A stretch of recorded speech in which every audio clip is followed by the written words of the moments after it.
All right, ladies and gentlemen, it's time. We're here. It's Friday night, and I'm not normally live on Friday night. You all know that. I have been for the last several nights. Basically, since we started this new program, I've been live the majority of the nights, more than I've not been. But hey, that's what happens when you're building back a channel and doing what we do. So you gotta do what we gotta do. I don't know. We can't, I can't help it. It is what it is. And oh no. Oh no. Hold on.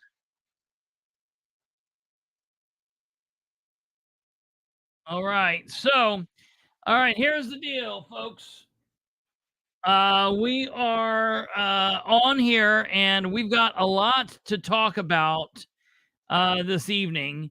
We're going to start off right out of the bat with a candidate interview, and we've got to do a candidate interview. We've got Audie Barber, candidate Audie Barber, longtime friend of the show.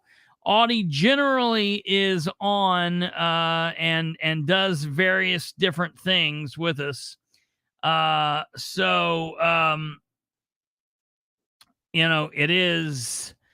what it is. But we're going to get that out of the way. We're bringing him on as a candidate instead of as a friend of the show this time. So that's what we're doing. And then after we wrap up the interview, we are going to talk about the situation in Muncie. We talked about it yesterday. Ridenour's great big plan. We're going to sell store estates. It's wonderful. Everything's going to be great. Store estates. It's amazing. Yay. Everyone's so happy. We're selling store estates. We're selling the Sportsplex. Oh, wait, we're buying the Sportsplex with tax dollars after we've already paid for it with tax dollars. This is great. DR Horton's coming in. They're the biggest and best developers known in the country. And then Friday comes and the other shoe drops. The other shoe falls. So we are here. Yeah, I just saw that, Kate.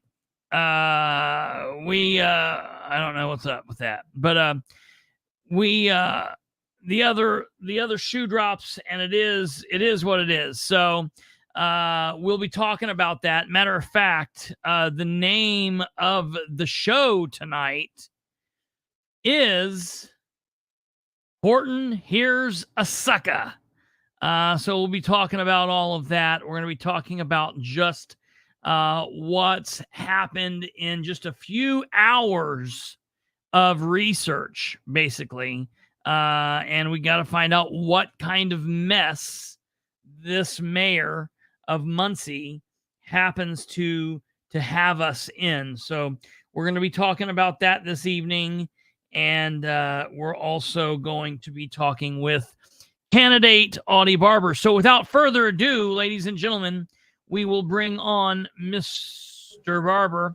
Hello. Good evening, everybody. How's it going? It's going pretty good. Well, so I'm finding that I got to wear my glasses more. So you're here. We're doing the candidate. You're the second interview. You can see. Can you see the screen? Oh yeah. All right, that's good. That's good. That looks good. So you can see the screen. Well, that's awesome. So it's a little bit different because we're going to talk to you like a candidate tonight. So you're running for candidate to Muncie City Council. You're running as an at-large candidate. So I think this is a seat that a lot of people don't really understand what happens. So basically, the entire city of Muncie elects you.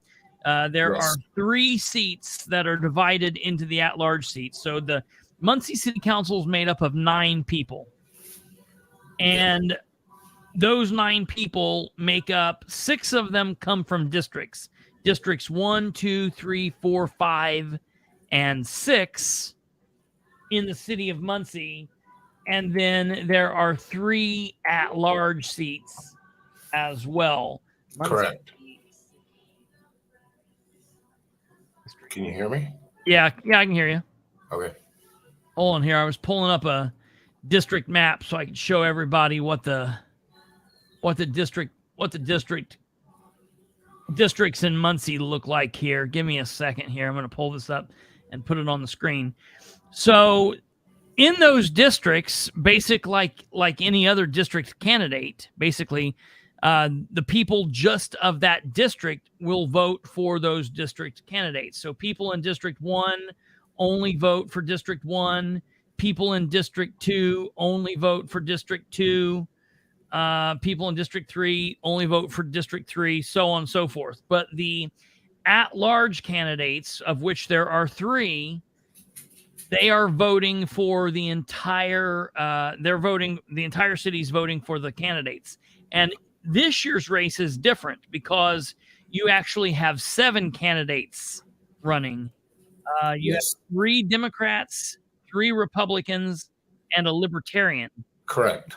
The citizens of Muncie can vote for one person, they can vote for 2 people, or they can vote for 3 people. You can vote to up to 3 people, and the top 3 vote getters will win those seats. So it could be 3 Democrats, it could be 3 Republicans, it could be a Republican, a Democrat, a Libertarian, it could be 2 of anyone or whatever. So that's important. And before we get started, I do want to let everybody know, number 1, voters registration deadline is Tuesday, October 10th, Audie's birthday. My birthday. At 11:59, right when he will be. I will be. His birthday will be going out. 35, maybe. 53. How old will you really be? 53. Okay. Yeah. 53 years old. Going on 10. 3. So the voters registration ends that evening, and you need to register. You can register below at www.indianavoters.com. Now, for those that are registered and for those that will be voting in this election for your race, they need to know that I always say, don't go in and vote straight party ticket. Straight party ticket people are stupid.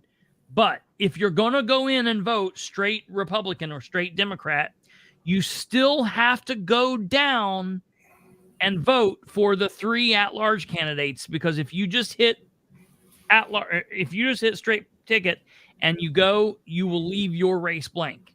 Correct. You won't vote for any at-large members. So it's important that people know that. I think if you're going to vote a straight ticket, you just open the ballot, go down and vote the people you want to vote for. Yeah, you can decide. For the people you know. Yeah. If you want to vote straight Republican or straight Democrat, you can do that, but you need to go down and pick all of those candidates to make sure that you are picking all of them. In all actualities, Chris, they're actually only voting for a mayor. Yeah. They're voting for a clerk. They're voting for 1 district person.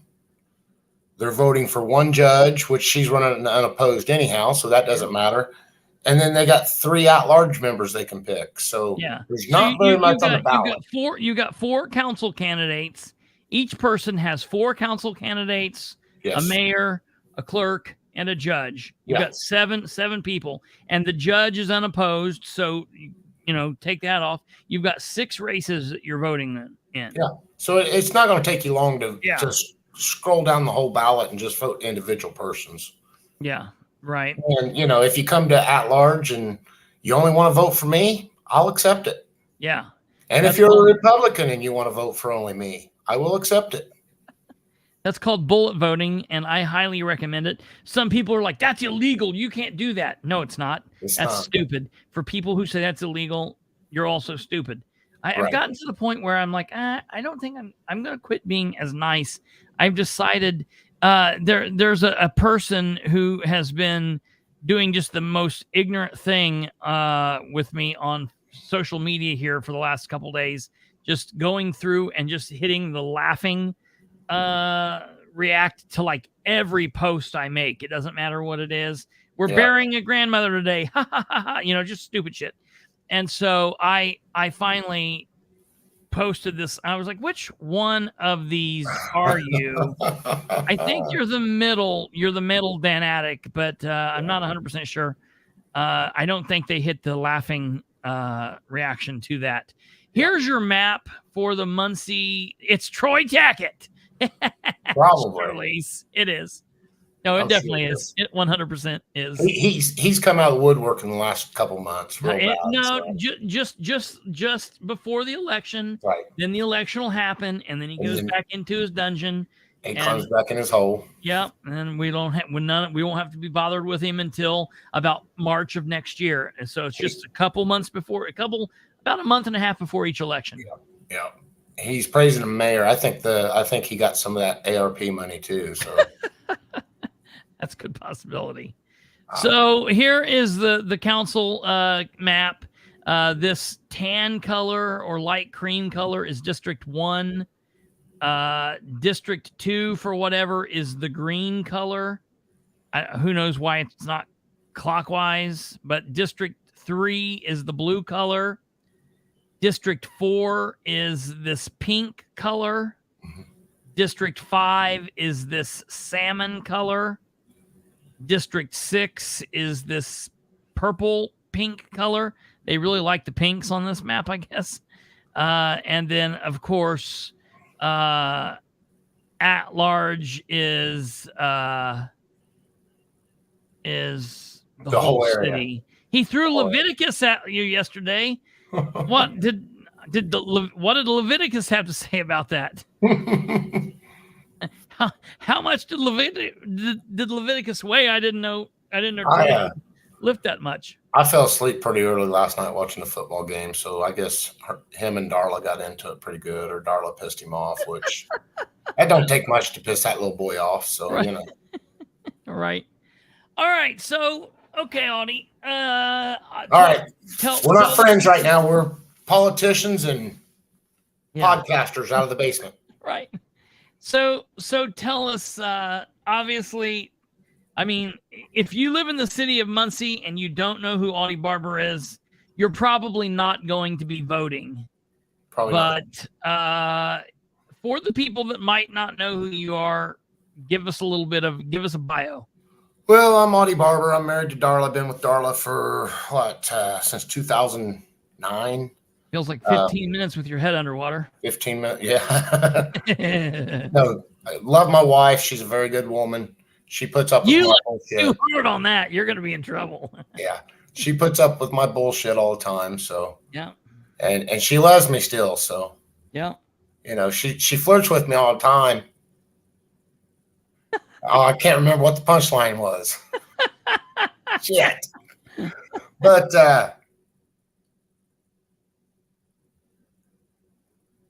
hell, let's just go on. I'll remember the punchline here in a few minutes. Go. But I've lived in Muncie. I was born at Ball Hospital, so I've lived in Delaware County my entire life. When I was brought home from the hospital, my dad and mom brought me home to the south side of Muncie. I lived here till I was about 4-5 years old, and then my parents split up. My dad moved me and my brothers to Selma area. He got remarried. There was 5 kids there, so 8 total. Come up in my dad was a hardworking man. He was a union factory worker, and he worked his ass off every bit overtime he could to support his family because he had 8 kids at home.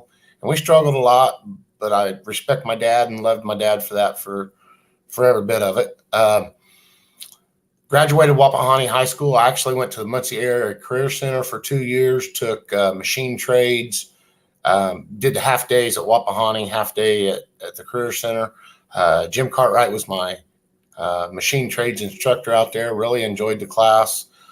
But when I got done with it, I didn't feel like I wanted to be locked into a factory every day of my life for the rest of my life. So I got in the construction field. I've been doing construction since I graduated high school. Was on the volunteer fire department in Selma, Liberty Township Volunteer Fire Department for 8 years. Had a chance to move back to Muncie in 2009, so I took it. Moved on 11th Street, where I reside now. A few years ago, there was some, and I've always followed politics in Muncie and stuff all my life. A few years ago, there was an incident where a gentleman had took advantage of my father when my father was sick with dementia and cancer. Come in and basically bought his flea market out from underneath him, turned around, sold it. 30 days later, made about $250,000 off of it. And after my dad passed away, I thought, you know what? I'm tired of these politicians and all these crooked ass people in Muncie. I want to make a change. I will stand up for people that don't speak and so on and so forth. And so that's what I'm doing. I'm trying to be a voice for the people that don't have the gumption to stand up and speak what's going on. People, I am a passionate person about politics, very passionate about politics. Sometimes it's so passionate that people think it's abrasive, that I'm being very abrasive and stuff. And, you know, sometimes it takes abrasiveness in politics to get stuff done. But I'm very passionate about it, and I just don't want people to get confused with passion and abrasive, because I can be abrasive if I need to be, but I'm very passionate about what I do.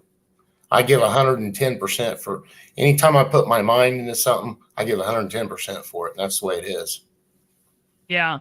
So a couple things I want to talk about here real quick first to go back, because the thing with your dad. So first of all, and you and I've talked about this before, I've always been of the mindset, if you got an old bicycle and you throw that old bicycle out, or you put that bicycle on the curb and you say, I'm selling this bicycle for $100, and I come and I give you the $100 for that bicycle, and I'm like, oh, look, this is an old, Schwinn and whatever, and I go and I sell that bicycle for $5,000, I've always been like, well, you can't then come back and bitch at me. You need to pay me whatever. But that's not exactly what happened to your father, because the situation with your dad was the people that did that, because of their position in city government, knew that property was going to be up for grabs real soon. Yes. And so they did some way underhanded stuff. So because I've had a couple people, I'll be honest, I've had a couple people be like, I just don't understand why Audie's mad about that, and I'm like, no. That what they did in your dad's situation was massively underhanded. And so it's not the same thing as you just saying, I've got this piece of junk I'm selling to you for $100. Because, hey, in that situation, if I sell you a car and you turn around and you sell that car for, $1,000 more than I sold to you, that's on me, Right. But if you use insider trading information, if you have, exactly like what Kate said there, if you've got, information that because of your position, you're using underhanded means or methods to one up someone, well, then that is a bunch of shit. Well, the thing about it is, like I said, my dad had a touch of dementia. He had the sundowners. Everybody talks about sundowners. Sure. That's a true thing. Absolutely. He had prostate cancer, and the gentleman, or the person, I won't say gentleman, the person that approached him wanted everything hush hush, and we didn't know nothing about it. It was one of them deals like the mayor does. Hush hush, behind closed doors, don't tell nobody. And that's how the gentleman the person ended up buying it off my dad, and nobody knew about it until after it was too late. Absolutely. Because dad did have dementia, and shortly after that, my dad passed away. So yeah. Well, so I definitely understand that, so that's good. And then the other thing I wanted to talk about, and it makes me so mad, it's the abrasiveness. There's nothing wrong with being abrasive. I don't know. It's this whole idea that people feel like you have to be, You have to be, nice all the time. Matter of fact, folks, I told you last night that we would definitely be on tonight, and I might be on Saturday. And I'm here to tell you, I will be here tomorrow too. We're going to have Kathrine on from Madison County, Kathrine Callahan. She had an event in Lapel last night that really just has me pissed off. And it's the same circumstance. People feeling like you have to be positive. And what happens is this positivity becomes toxic. And so to me, it's no difference. If you don't like negativity and you're like, negativity is bringing us down, well, toxic positivity can do just as much damage. And Chris, the way I feel about that, you've got a couple of candidates running for at large, and they're always bubbly and bouncing around and talking about what they've done at the schools and what they've done with the power companies and how great he thought he was, the hardest working councilman on there. But guess what? That's a rubber stamp for the mayor. Right. Those are 2 rubber stamps for the mayor. Is part of being a decent man. And Ryan, I agree with you. Sometimes you have to be abrasive. I will stand up and be abrasive to anybody that is bullying anybody. Chris knows me. He's known me for about 5 years. I don't go out and seek these people out. They seek me out. And then at that point, once they've thrown me under the bus or disrespected me or something, I talk to them. And then if it gets to where it needs to be abrasive, then, we have our words. But I don't go out looking for trouble. I don't go out and starting it. The other thing I want people to realize is Audie might be loud at times, or he might get hostile or whatever, because this is going on, but it's within reason. It's political. He's not looking to fight you or to tear your head off. He's not going to murder you out in the parking lot.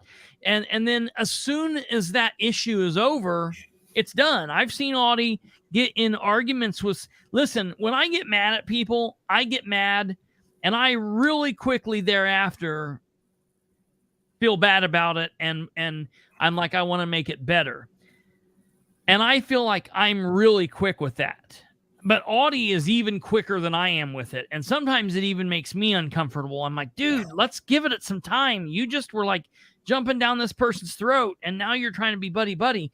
And that's just how Audie is. He's a genuine person. And just because he gets mad about a situation doesn't mean, 3 seconds later, you guys can't be talking and be normal. And, that's just how Audie is.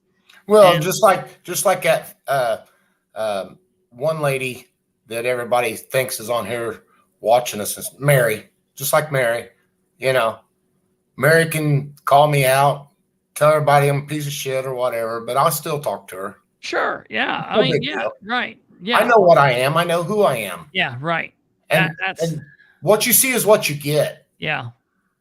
I'm not going to be any different when I'm sitting up there on that bench as a councilman than what I am right now.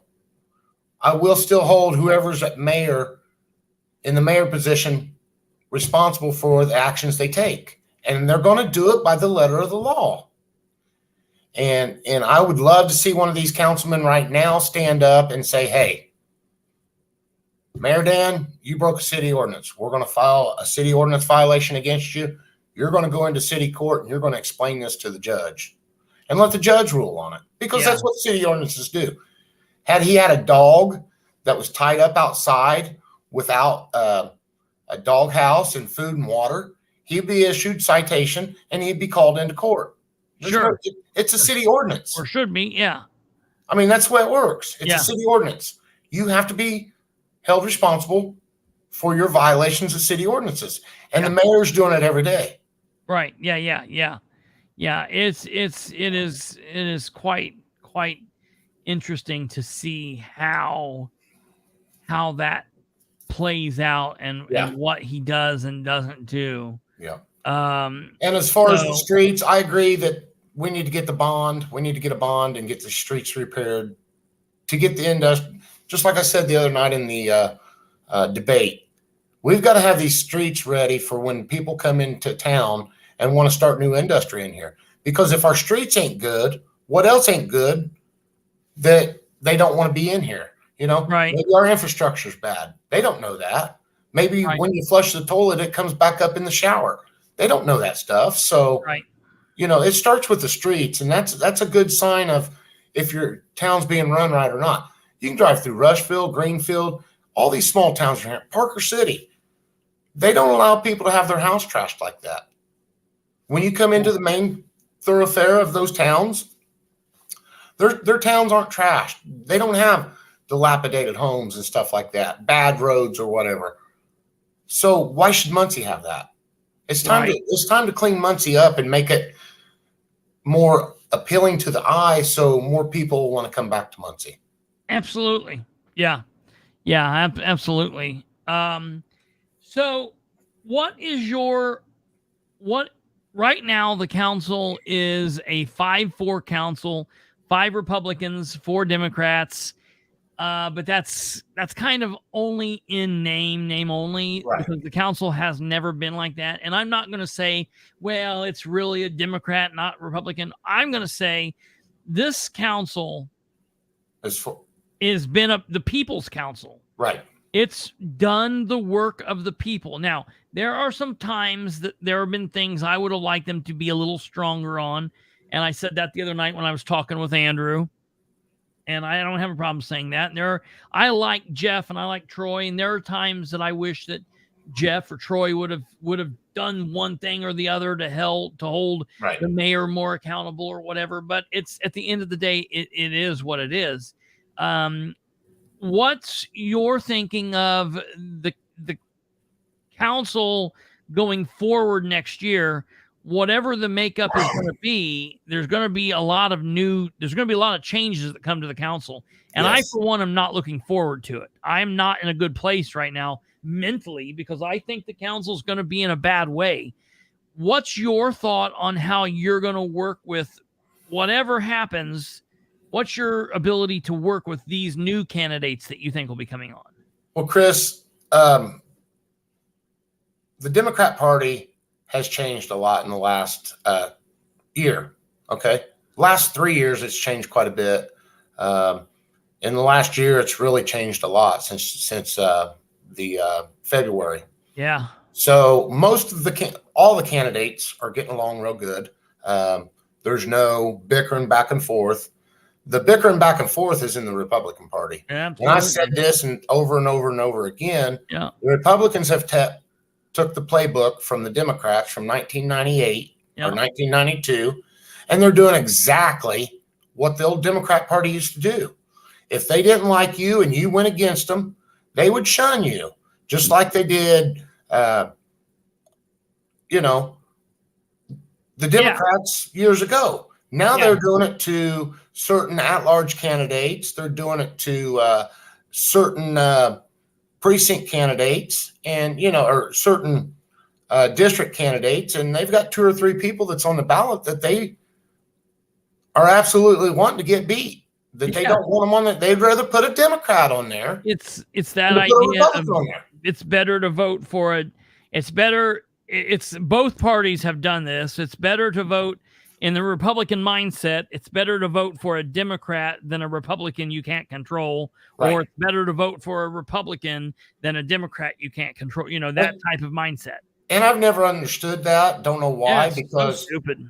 Because if you're putting a Republican there, the Republican you can't control, you're still going to get a Democrat in there that you can't control. So, why give up the seat? Because at some point that Republican may change their tunes and see eye to eye with you a little better, and then things will change. But I look for the council to be 5-4, maybe 6-3. As long as we can get the Democrats out there to vote, I think we'll be all right. I've been pushing walking. I've done a lot of walking, give out a lot of literature. I've done a lot of phone calls for absentee ballots. I've went to some living assisted housing and got some traveling board vote forms filled out to where the traveling board has to go out and make sure these people get voted. I was asked tonight by a lady. She says, well, is that legal? Can they do that? Yes. Yes. The travel board takes a Republican and a Democrat, and they'll go out to your house or your apartment, and they'll watch you vote. And you get a vote, or they'll bring the ballot out, or however I don't know if they do it on computer or if it's on paper, but they'll come out and you will get a vote. They don't see who you're voting for, but you will get a vote, and it's legal. So I want people to know that if they're can't get out of their house, they got a handicap, they can't get out, give me a call. I'll come over and fill the paperwork out for you. All you have to do is sign it. Last 4 numbers of your social security number, sign it, date it, and I'll turn it in, and we'll get somebody over to get you to vote. Because that's your right. You got the right to vote. Even if you're disabled, you still have that right to vote. Yeah, absolutely. And I don't care if you're Democrat or Republican. If you need a way to vote and you need the travel board to come out, call me. I'll bring the paperwork out. I'll fill it out for you, and I'll turn it in. I don't care how you vote. Just vote. Right. Absolutely. And vote for Audie Barber. So you mentioned something in the candidate forum. By the way, the candidate forum has been released. I've got it up, and I'm going to be putting it out as soon as this show is over. It will be up so people can watch it, and it'll be on YouTube. I'll share it all over Facebook so people can watch that as well. But you said in that forum something good. You've got a lot of candidates, and I hear a lot of times, first of all, the thing that drives me just absolutely up the wall is hearing candidates that are running for office, and they are running as candidates for council, and they say things like, as your council candidate, I'm running, I want to do this. And then they talk about a whole big slew of things that they have no business talking about because they can't affect it. It's got nothing. It's not in their purview. It's not something that they have anything to do, like the mall or I promise we're gonna pass a balanced budget. Well, yeah, you have to. It's not like the federal government and you're going to have a shutdown and the city people going to walk out. The budget's going to be balanced, or you just go back to the budget from last year. So then you go ask for appropriations after that, because you don't have a balanced budget if you're going back and asking for appropriations. Right. So, my thing for you is, what's your thought on that? And what's your thought on how you would affect the budget within the reason and the power, within reason with what you can control? Well, Chris, it's just like your home. You're allowed so much money. If you can't live within your means, you got to do some cutbacks. We all understand that. I will work to balance the budget, of course, because the council has to vote on the budget. But I'll look to see where the money's coming from, how much money we have. I don't want to raise the lit tax. That would be the last resort. But I feel that the mayor right now has put us in that position, and the county council has put us in a situation where it may end up having to come to that.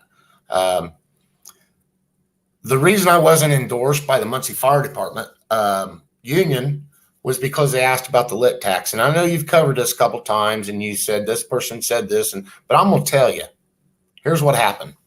I went into their meeting, and they asked me about the lit tax. I says, well, I think everything's going pretty good the way it is. I said, you guys got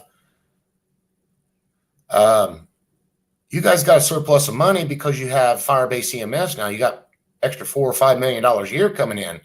I said, as far as the fire department's concerned, they shouldn't need the lit tax raise, because they should be able to take some of that money and put it in the fireman's fund and pay them out of it. And they should be able to do that.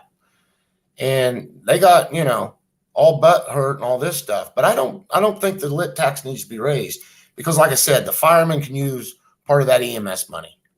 Yeah. To give $5,000 raise to 110 firemen, that's $550,000. Just doing the math. $550,000 right now. That's only less than 8% of the $40 million or $4 million that they have coming in. Yeah. So it's, maybe 12%. So it's not that big of a thing. But the thing about it is, if you give the fireman a raise of 10% or $5,000, you got to give the policeman. So you got to come up with the money from somewhere for that. Sure. Then you got to turn around and give the city employees through the union. You have to give them a raise also the same amount. So they asked me, right. You got to give all them people raises, and they deserve raises too. So there you're at, you got 500 city employees. So, that's a lot of money. That's a lot of money. And you got to come up with that money somewhere. And people say, oh, the local income tax isn't that much. It's not that much, but like on my checks each week, it's about $32 a week. So if you double that, like they're wanting to do, it's going to go from $32 a week to $64 a week. And then you take 64 times 4, you're a little over $250 a week there or $250 extra a month that a person's going to have to pay for that. And they may not be able to buy groceries or pay their light bill or stuff. So, that's going to be a big issue for a lot of people, especially people on fixed income. Sure. What about the situation with, I'm going to ask this is a two-parter, and they've got really nothing to do with each other, except in my mind, the answer is what connects them. Number one, the crime situation. We've got an uptick in crime. I remember a couple years ago, one time I was sitting on a couch. It was before I went to London. So this would have been 2001. I remember sitting on a couch and watching a CNN report, and they said that Chicago was celebrating its first homicide-free day in 3 years. That for 3 years, they had at least one homicide a day. And that this day, July 16th, 2001, was the first day that Chicago didn't have a homicide for a 3-year period. Okay. And then I can remember 3 or 4 years ago watching, and when, all of the indie news channels were talking about, how scary it was that Indianapolis was becoming like Chicago. And now, hell, it's Chicago's worse than Chicago. Indianapolis is Chicago. And it's like Muncie's trying to get to Indianapolis status. Well, you got all these people wanting to be like Fishers and be like Carmel and be like Westfield. So they're, I guess they're okay with the crime. The crime's got to stop. We got to put our police back on the streets and allow them to do their police work. Our chief of police right now has told me specifically, and he's told me straight to my face, that they're worried about litigation, liability and stuff for police being police. So, we've got a police force for a reason. Let them go out here and stop these cars. Let them go out here. None of the police cars in the city of Muncie have radar detectors in them. They never have. But there was always somebody that had radar guns. There was a traffic unit. Correct. That's the thing. They never have. They could rent out a hand portable radar, sign it out, but there was a traffic unit. I think they did away with that. I don't know if Nickens is resigned or retired or anything, but he used to be in charge of the traffic division, I think, and I don't even think he's doing that much anymore. I don't know if he's retired or what. He's drug task force or was. Yeah. Well, he done a little bit of both of them. So there for a while, they'd go out on Friday, Saturday, and Sunday nights and stop cars for speeding and stuff. The only time you hear anybody getting stopped in the city of Muncie is either by state police or county police stopping them for speeding. Right. They had a thing come across the radio the other night. A truck was doing 71 mile an hour in a 30 mile an hour zone. County cop stopped him for it. City of Muncie don't stop cars. They don't. They're so gun shy of getting sued and keeping the suing off the record so they can say, oh, we've only got $35,000 worth of lawsuits this time. Yeah, right.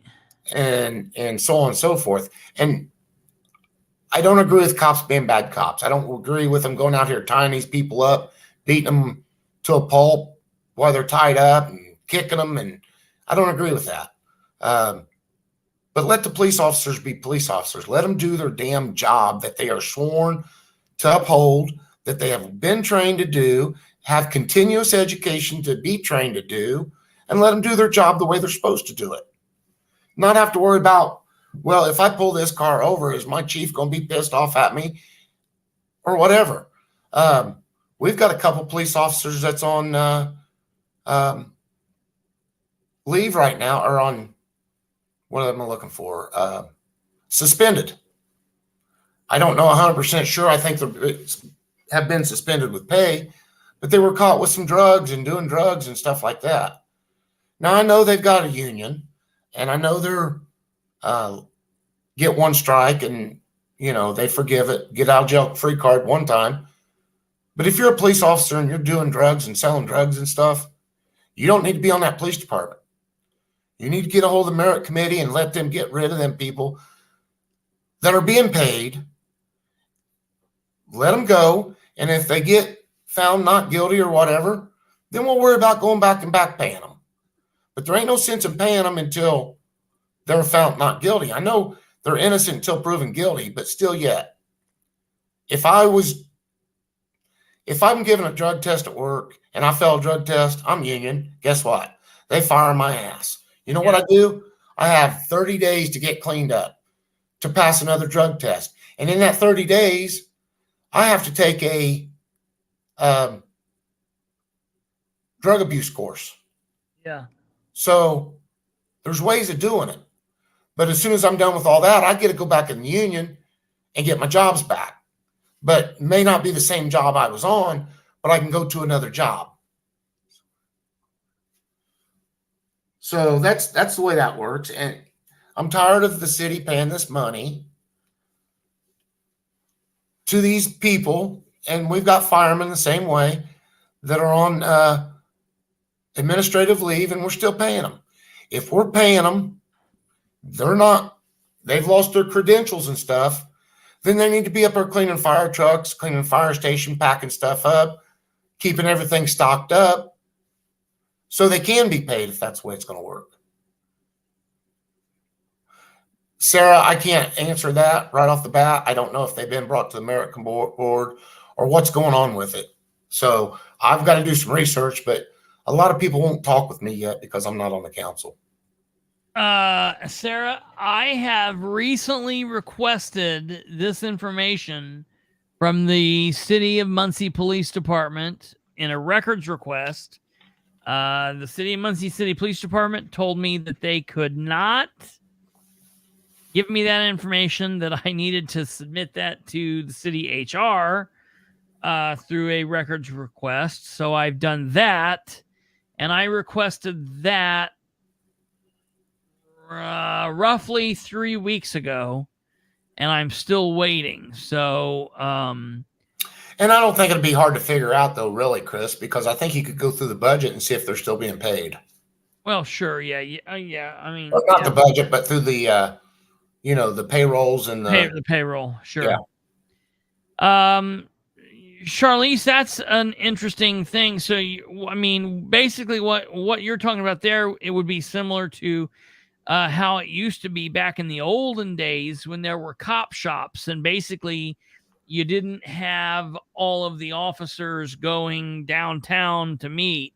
The beginning of the shift, they would start at their cop shop, and you had a cop shop in Morningside, and you had a cop shop down in Shedtown, and you had one basically in every neighborhood, every little burg of the city. Mm-hmm. And we did away with all of those, and that was back in the good old days. But I don't know who done away with those. Was that McShirley that done away with those? No, that was well before. That was like, yeah, that would have been. I mean, cop shops were going out of existence by Canon.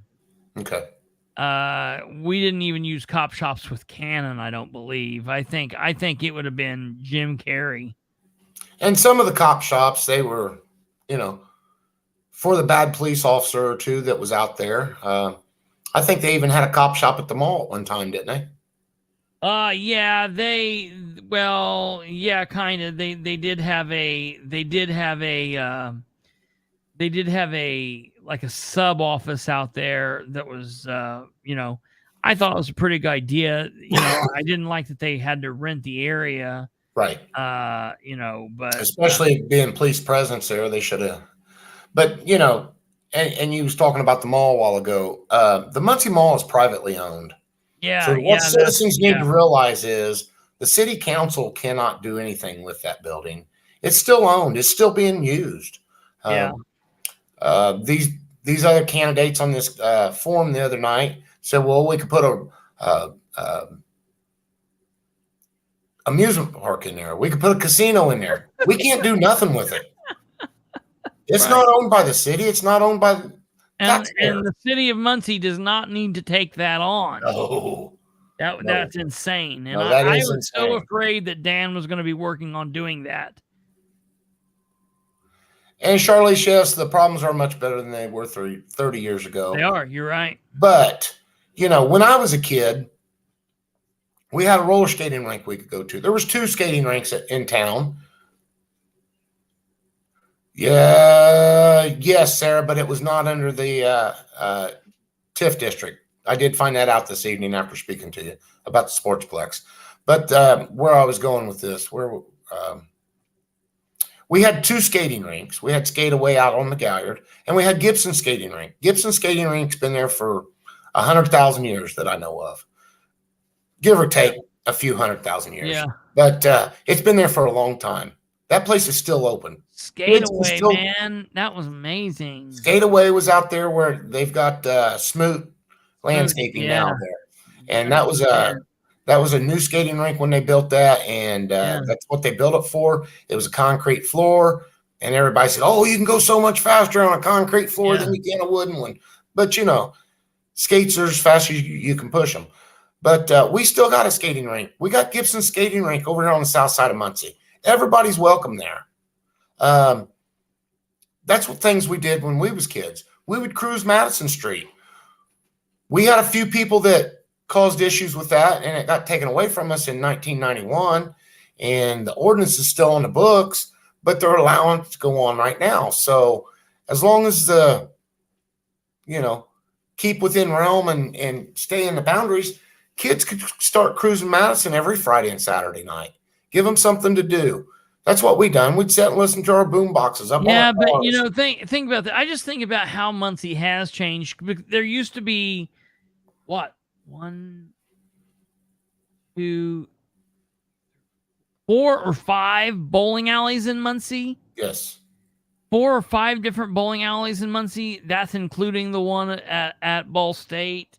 Mm-hmm. Now we're down to 1, 2. We got 2. 2 Clancy's, Muncie Lanes, and I think the other one closed. Liberty Bowl closed, didn't it? Liberty Bowl closed finally. So Muncie Lanes is the last one, and Clancy's. So you've got 2 there that these kids can. But I'm just saying. Well, just think, we used to have Northway Plaza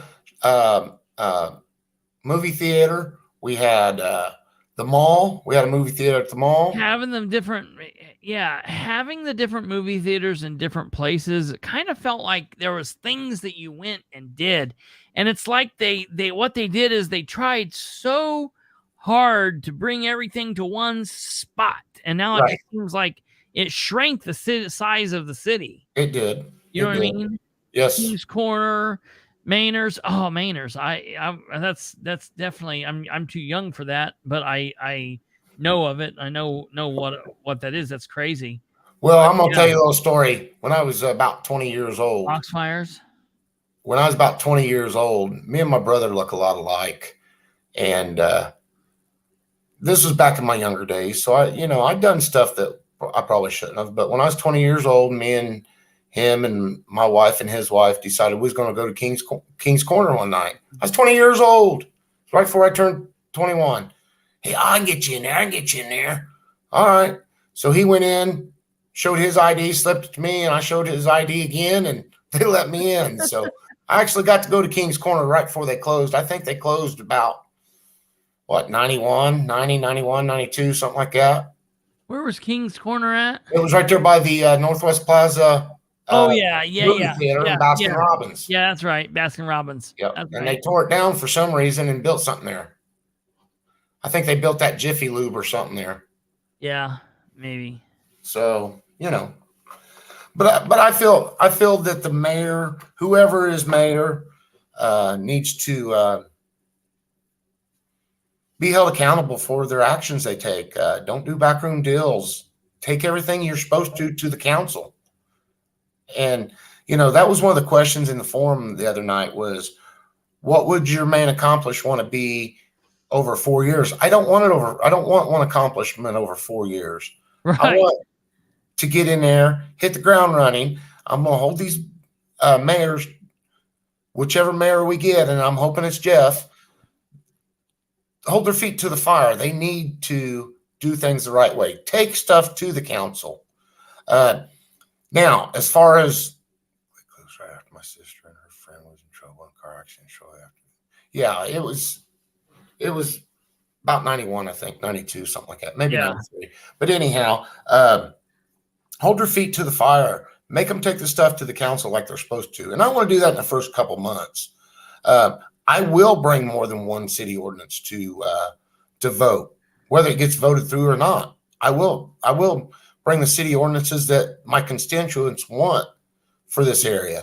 So, if a constituent calls you and says, hey, I'd like to see this, and this done, can you bring an ordinance? Well, most of the council members right now won't even introduce it because it's not their ideal or they don't believe it. How long has it been since the council has heard a new ordinance? It's been a while. It's been a couple. It's been a couple. They've just, I think I was talking to you about that, Sarah. The city council has just stopped doing new ordinances altogether. Basically, it's nuts. That is kind of crazy. One of the other things that I was going to ask you about, and kind of to wrap up here, I'll give you the last word, obviously, but one of the things that I care about is whether the mayor is Ridenour or the mayor is Robinson. I want to know, and I know the answer to this already, but I want them to know. Will you pledge to... Where did you go? You went away. Hold on. There you are. What? I got a computer that's not working right, so I got to figure out what's going on with it and maybe turn you sideways. There we go. Okay. Right? Here you go. Yeah. Okay. Did you hear me, or did it? I did not hear nothing you said. Okay. I want to know if you will pledge. I know the answer to this, but I want them to hear. If you will pledge to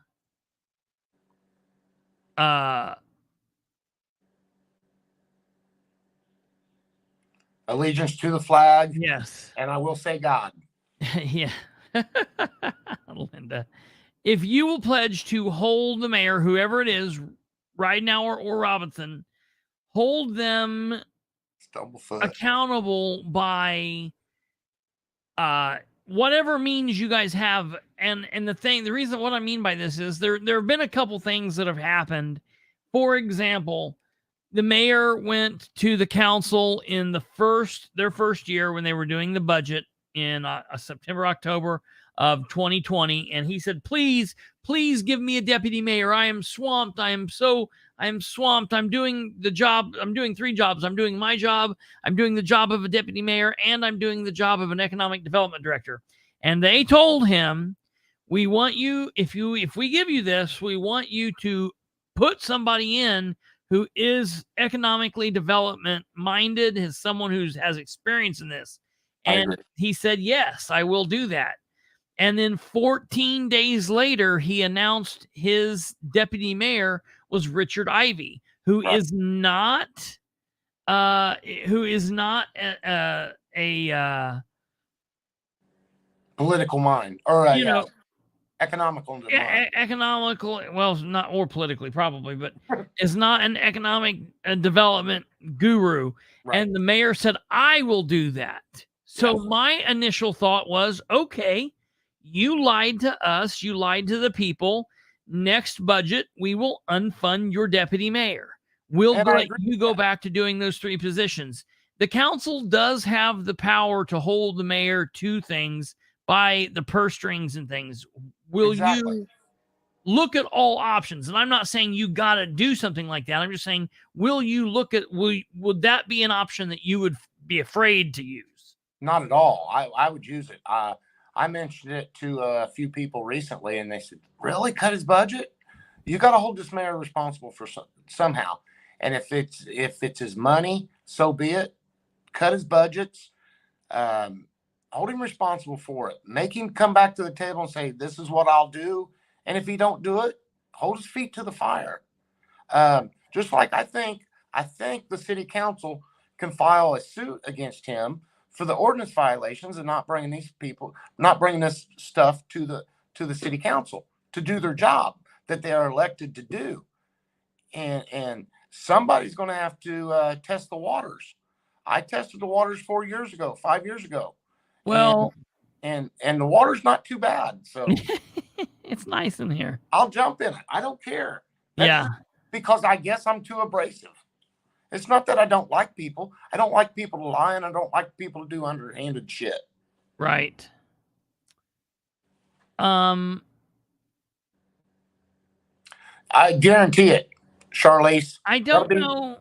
That'll be introduced in February. I don't know what we need to see what the law is on that. I don't know what the law is with that. I don't know what the law, if the law, I need to go back and look at that. Chris, here's the thing. If I get on council, I can take these questions to the council. The lawyer, council. Yeah. So I can get the questions answered a lot quicker, and he can look them up. That's what he gets paid to do, or she. That's what they get paid to do, and I'm going to use them. If there's violations, I'll use them. That's what they're there for. That's why we got them on retainer. Yeah.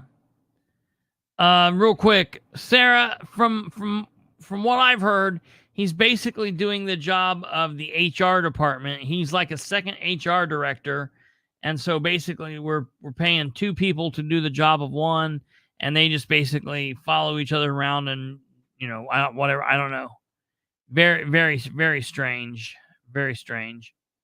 But Chris, I will tell you one thing. As a Democrat, the Democrat Party has came back together. We're getting people in there at the headquarters, at Democrat headquarters. Notice I don't call it that 214 no more. We are getting people in there more and more every day that hasn't been in there for a while, that are coming in and wanting to help out and become a Democrat Party again. I've even been working with Nora. I know you don't like to say her name and stuff, but I've been working with Nora and all the candidates to where we can get elected. So, that goes back to the old thing. Well, Audie will be pissed for a minute, and then we get over it, and let's move on. Go on. Yeah. Life's too short to worry about if you piss somebody off or if they pissed you off and you want to hold a grudge. I don't hold too many grudges. It's just the way I am. I like to say my piece and get over with it and move on. Let's move on to bigger and better things. So, yeah. Well, very good. Is there anything else that you have to say that you would like to I would like to see political spotlight. Local Dems are more unified than local. That is correct. That is definitely true. I would like to see a political spotlight maybe in a couple weeks before the election. Set up a forum to where we get more than 1 minute to answer these questions. Get the at-large members there, whoever wants to show up, and ask the questions and give them more than 1 minute. Guys, when you're doing them 1 minute forums, it's so stupid. Well, that's what the point of all of this is. But yeah, I know what you mean. Right. But the 1 minute forums, you got 1 minute to answer the question. And hell, you may be the first person on the block and you're like, oh, I got to be able to digest that question for a minute to think, what's going on.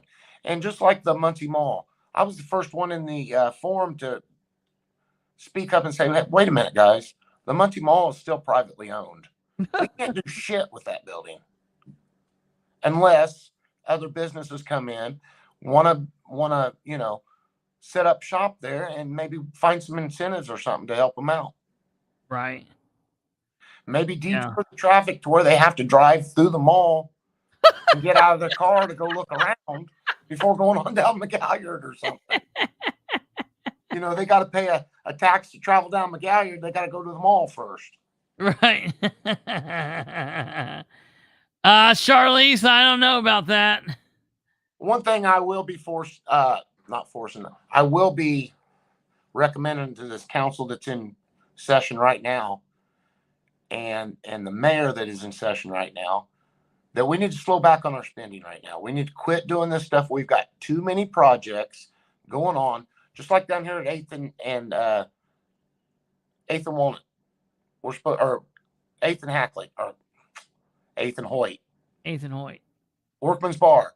People, you drive by there, that roof, if that roof ain't leaking when it rains harder inside than it is raining outside, I don't know what's keeping it from it, because that roof is completely gone. And before they ever start anything on the inside of that, they need to put a roof on that place. They've tore some stuff out. That's it. That's all they've done to it, is tore some stuff out. Yeah. After I'm off this interview with you here in a few minutes, I've got to go down to the Southway Plaza. Somebody called me earlier and said, well, you go down by the Southway Plaza at dark, there's no lights on there. The only lights you have is from Dollar General. And that place looks like it's, out in the country somewhere. Yeah.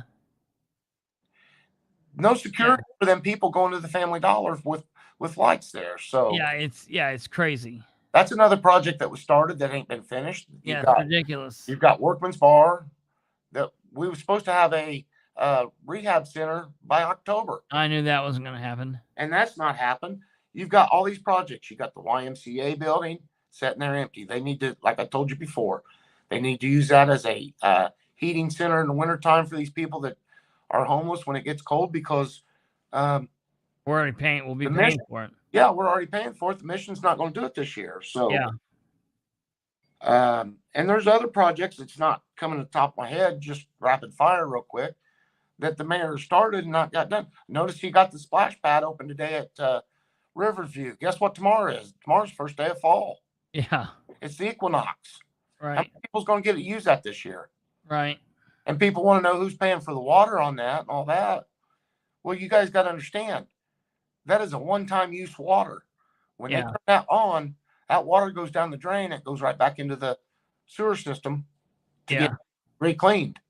Yeah. So it's not reused. So that's a lot of money going down the drains when you got 5 and 6 of those splash pads. And real quick, number one, Charlize, if you'll do me a favor, if you'll hold off on listening to that forum till I get it up on our channel, I will shoot you the link and you can watch it. I'll send that to you as soon as I get that up. Then you can watch it whenever. But I will get it to you, and you can definitely watch it. If you'll hold off, I will give you the link to that.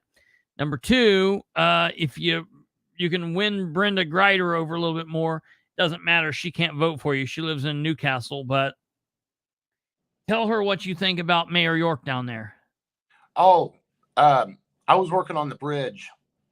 The company I was working for had a guy on there that was a dope head and so on and so forth. So he spent about 2 or 3 months on it before our company I'm working for realized he wasn't doing nothing. So we did get started on it, and we did get it caught up and got it open in a fairly efficient time manner. But when I was down there, Mayor York come out on the job 3 or 4 times, asking questions, got a shovel out trying to find water main, so on and so forth to help us out, to get the job done. He is a hands-on mayor. I talked to him, very, very polite gentleman, very nice guy. I'd vote for him if I was in Newcastle. Oh, yeah. He's very hands-on, very 100% hands-on mayor that cares about his people. Yeah. And the projects going on in that town. Yeah. I heard secretly just recently that the AFSCME down there pulled some kind of nonsense bullshit. They only had a couple of the people come in and they voted in some secret vote for the AFSCME to back the guy that's running against Greg York. And I've heard it's a very good possibility that the police might back the candidate running against York. And I'm just letting the people of Newcastle know. I know that we're in Audie time right now, but the people of Newcastle, if you vote for Clay Morgan over Greg York, you're idiots. All of you. That's all I can say. There's no nicer way to say it. And you deserve everything you get. You deserve everything you get. If you want to see what Clay Morgan will do for the city of Newcastle, look to John Sproles. Clay Morgan is John Sproles Jr., and it will not be pretty. So I'm telling you, continue voting for York. York might have issues that he needs fixing on, or there might be somebody better here or there. But I'm telling you, the difference between York and Clay Morgan is just night and day. Yeah. And the thing about Mr. York is I never had a bit of problem. I mean, I talked to that man. He talks like a person, not like a somebody that thinks he's got power and just because he's the mayor, he thinks he's the king or whatever. But he is a good guy from what I know of him. And people in Newcastle, throw your vote toward York. Yeah. He is a hell of a good guy. And if you don't know him, go talk to him. I'm sure he'll talk to you. Oh, yeah. Definitely. Find him at City Hall because he's usually out on job sites, checking job sites and making sure the pavement's going in and that the water mains are fixed correctly and all that stuff. Find him on a job site. He's out there. Absolutely. Yeah. All right, Audie. That's it. Anything else? No, I think that's it. Just please vote. And if you need registered, if you live in Delaware County, hell, if you live in Newcastle and you need registered to vote, give me a call. 765-744-0013. Chris has my number. Yeah. Say it again. 765-744-0013. Guys, I've had that number for about 20 years. And once I get elected as city council, I will keep that phone number and I will answer my phone calls. And I answer them pretty quick. If I don't answer them, I will call you back within 5 to 10 minutes. Yeah. Thanks, Ryan. I appreciate that. All right, sir. Well, I appreciate it. Chris, have a good night. And like I said, if anybody needs registered to vote, give me a holler. If you need travel board, let me know. I'll get you of. All righty. Thank you. Yep. Ladies and gentlemen, that was Mr. Audie Barber. That was their candidate running for Muncie City Council at large, Democrat candidate. He's one of seven candidates. You can vote for him and 2 others, or you can just go vote for him alone. That's what I would suggest doing. However, if you want to vote for Rose Selvey, you could do that, or I don't know, you can vote for several other. We'll determine who's going to come on and see what they say. I've called, reached out to a couple different people, and we've started getting more yeses. So we'll have some further information. We'll be continuing the candidate interviews into next week. Next week, we'll continue with the candidate interviews, probably Monday. We'll start tomorrow. We're going to have on Kathrine Callahan and have Kathrine on. But before we get there, the rest of this show tonight, ladies and gentlemen, here we go. We're going to get into it. This is not your Dr. Seuss story, but this is your Muncie story. Horton hears a sucka. And good God Almighty, I'm telling you, ladies and gentlemen, I don't understand. Oh, yeah, Sarah, you didn't miss it. No, we did the Audie first. Horton hears a sucka. It's like a superpower that this man has. Look, I got to remove this just for a second so we can see this guy's picture. Look at this picture of Dan. How wonderful this is. This is such an amazing picture. I love this. I don't even know how I found it. But, who?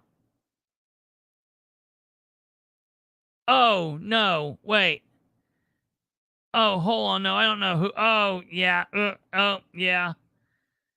I don't think anyone else saw that. You're good. So yeah, what a great picture this is right here. I see that. Well, hold on. I got to send this to you. Stand by. I'm sending a secret message to Kate. None of the rest of you get to know it.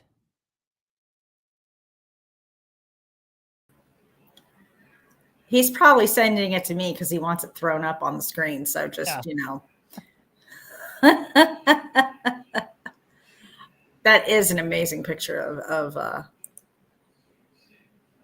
the mayor. It looks like he's preparing himself for some major, yeah. So, all right, folks. Yesterday, we told you about the situation with the Muncie Redevelopment Commission. All right, we listened to that. Kate, we got off the show last night, and Kate said, my head hurts. My head hurts. My eye hurts. I don't want to. This is the worst show that we've ever done. And she didn't say that. I thought that. Literally last night was the worst show that I've ever done. I hated it. I hated listening to Ridenour, but we had to listen to that. Last night's show sucked. It was horrible. Because of everything that those people were saying in that meeting. They were talking. Charlize, you've watched it at least once that I know of. Maybe you've watched it a couple times. Tell me this. Did it seem like that entire meeting they were saying, it felt like they were saying words that really didn't mean the words they were saying? Like it seemed like they were talking in some kind of code where they were saying English, but it didn't go together, and it hurt the brain to hear. It was like they were saying stuff, but that's not what it meant, and you needed the decoder ring to determine what they were actually saying. Like it just did not. That was so convoluted. It was so weird. So here's what I've deduced from their state-ran media and everything that they have released on this situation. Here, let me pull this up here just briefly. Give me 1 second.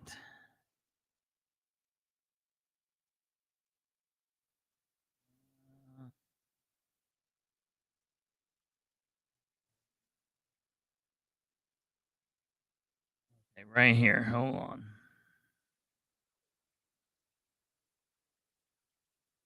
Oh, I got messed up.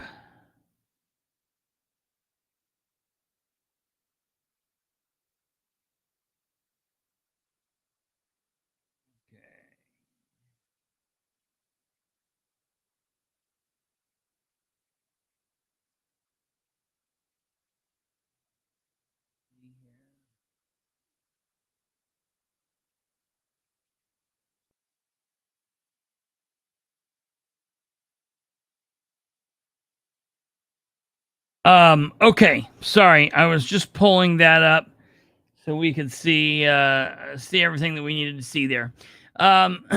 So thank God we're not gonna listen to any of that again, but we're going to look at some of the state-ran media, and I'm going to explain to you what happened. And then it didn't take very long for the other shoe to drop. It's amazing. Normally it takes a couple days for Ridenour's buffoonery to be found out. But like this one, it was pretty quick. I think people are just really learning how to spot his insanity. Okay. So here's the first part. Okay, this is a two-parter. Part 1. All 34 lots of store estates sold to DR Horton. Who's DR Horton? Is that TK Home Builders? Why are we not... What's going on with this? Okay. This is not a local firm. By Michelle Owen, the city communications director. At Thursday morning's Muncie Redevelopment Commission meeting, board members approved a purchase agreement of all 34 lots at Store Estates. The project has involved developing the site of the former Store Elementary School into a subdivision with 34 lots, a dry retention pond, and a park. The city has recently paved the streets in the subdivision and added a walking trail. Mayor Ridenour explained that DR Horton, the largest home builder in the nation since 2003, had put in an offer of $1.2 million to purchase all 34 lots. DR Horton has built in Pendleton and other Indiana communities, but we're very impressed with Muncie, with where we are, where we're going, according to Ridenour. MRC President Jeff Howell was enthusiastic about the offer. The need for housing has amplified, while the source of housing has not, remarked Howell. The commission voted unanimously to accept the purchase agreement, which will go into effect over the next few months, as DR Horton will begin work on the properties 8 or 9 at a time. How long will that take? How long will the 8 or 9 homes take to build at a time? This is a huge investment in our city, commented the mayor. We're confident this will only be the start of this developer's work in Muncie. And see that line right there? It's almost as if he knew something else. Well, he did, folks. He did. Because directly after talking about this situation, he immediately kicked into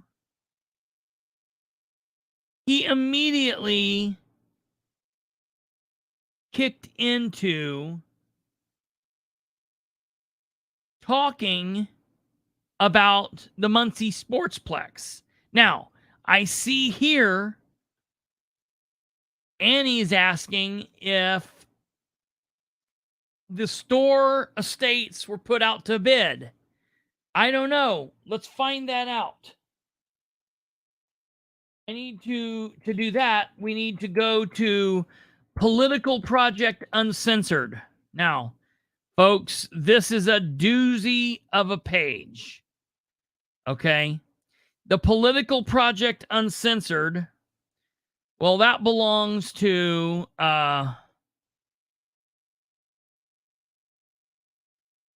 some extreme winners in our community.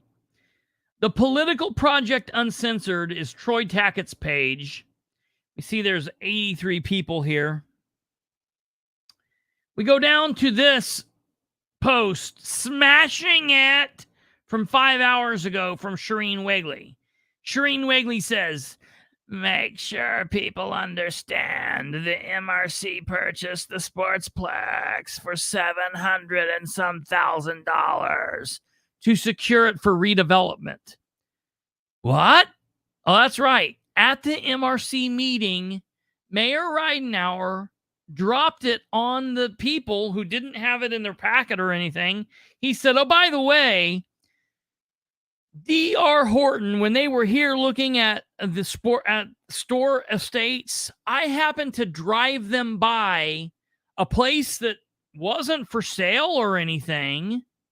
Nothing, no, I don't know why I would have done this, but I drove them by there and they said, hey, we really like that too. So Ridenour said, well, hey, guess what? Just so happens a couple months ago on a whim, I talked to some dudes that are in charge of that. And I said, if you ever want to sell that, let me know first, because I might know how to make it happen. And as the mayor of Muncie, and not only the mayor of Muncie, but I am also a user or the hair club men's president, I'm also the economic development director. I like being in the real estate business. So he said, what I want to do is I want to play middleman to you who has the property, who wants to sell it to somebody. Now, I don't know why the city of Muncie needs to be involved in this. I do know why. I believe I know why. We'll talk about that in a minute. But he tells the MRC yesterday during this meeting with no financials in front of them that DR Horton, who just bought store, also wants to buy the Sportsplex. But they don't, for some reason, just want to buy it. He touts how big of a business DR Horton is, and they apparently have all the funds to do everything that needs done. So why couldn't they just give the Muncie Sportsplex $750,000? That is beyond me. I will never understand it. But, and I'm still coming back to your question, Annie. We had to go all around outside, the barn. But we're getting there. He tells them the city of Muncie needs to help facilitate this. DAC is going to own it for the little time being, the secret organization.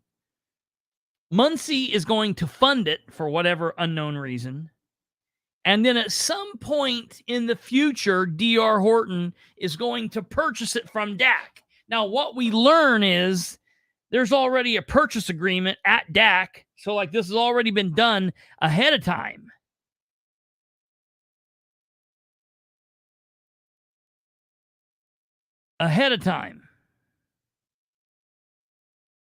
Yeah, why not next to Till Pond? Why was that not the area that they were going in?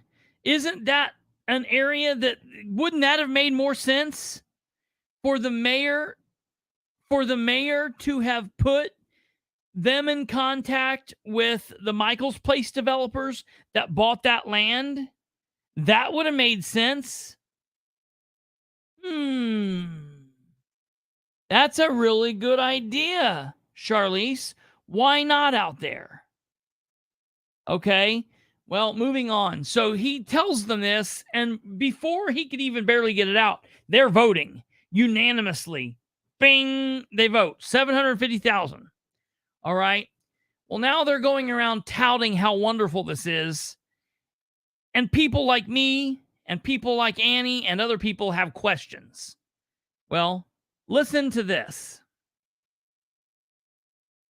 DAC is doing exactly what the state of Indiana intends for development corporations in state code and is real estate holding company for the city.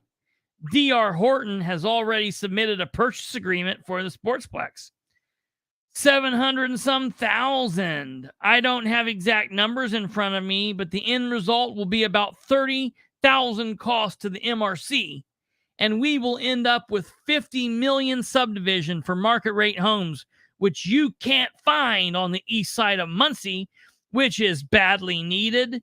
That is not in a TIF district, so the tax revenue will go to the general fund, which pays for police and fire and such. Sounds like a pretty good deal to me.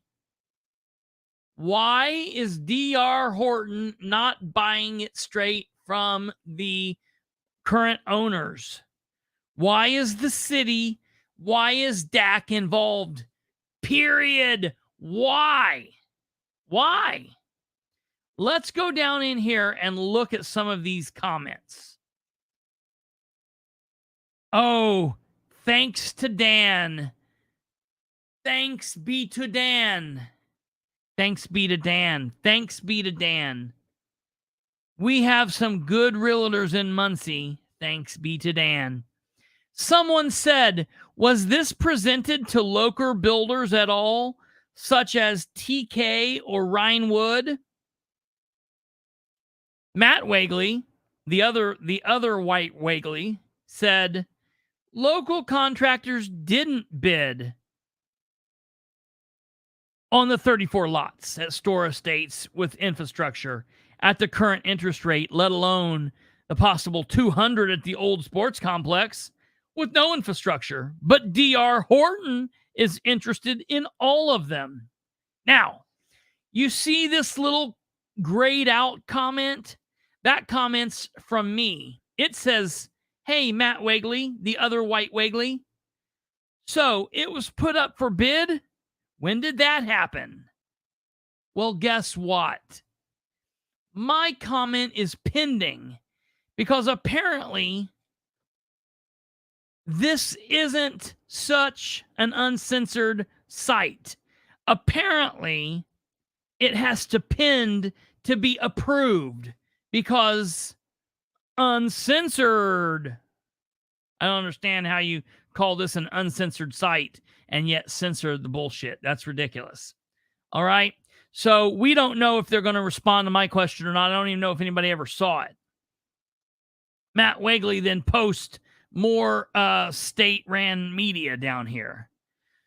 So apparently no one will ever answer this question. Okay. Well, I want you guys to come over here and check out another site.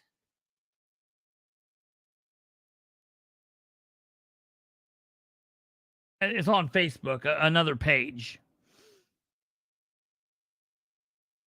All right. Mike Rhodes shares the state-ran media. Okay. Someone said maybe affordable housing. Another person said, is this a positive development? And someone said, I'm not sure at this point. Very sudden announcement. Was it to be offered to local people and realtors first? No mention of this firm in any past redevelopment commission meetings. Needs looked into further. Of course, I say, someone else says, I Googled this developer also, and this lawsuit is one of many. Consumer Affairs gave the developer a 1.4 rating out of 5. I'd like to know if any local developers bid on this project. Let the Store Estates nightmare continue. Shareen Wagley says, none. I say, right. Not to mention, it was then announced at the same time the same developer, would be involved in the city funding with taxpayer dollars the purchase of the Muncie Sportsplex for DAC to hold until the developer buys it. The way they are doing it makes Muncie a middleman on a real estate deal that we don't need to be the middleman on. It leaves taxpayers paying for the Muncie Sportsplex again. It removes public input by going through MRC at 9 a.m. yesterday. And DAC, it won't go to the council. And it means there won't have to be 2 appraisals on it. So lots of questions abound. But such is life under the Ridenour administration.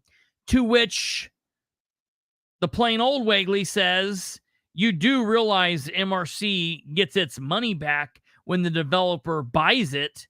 Well, then what's the point? Yes, I get that. But the question then becomes what it's always been. Why?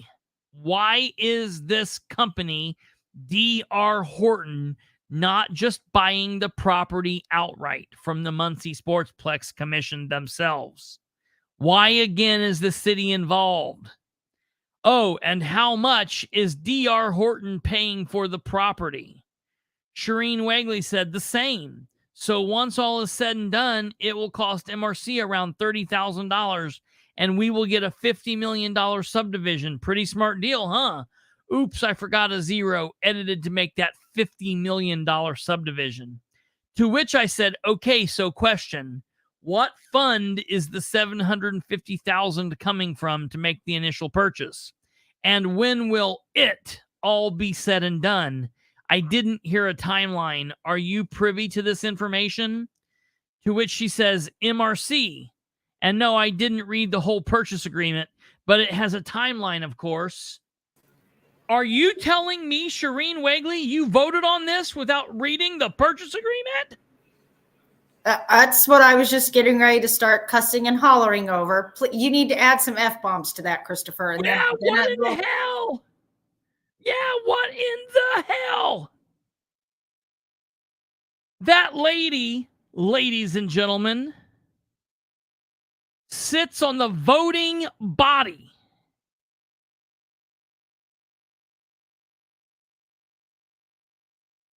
Do you mean to tell me this is so flat out disgusting? I cannot understand.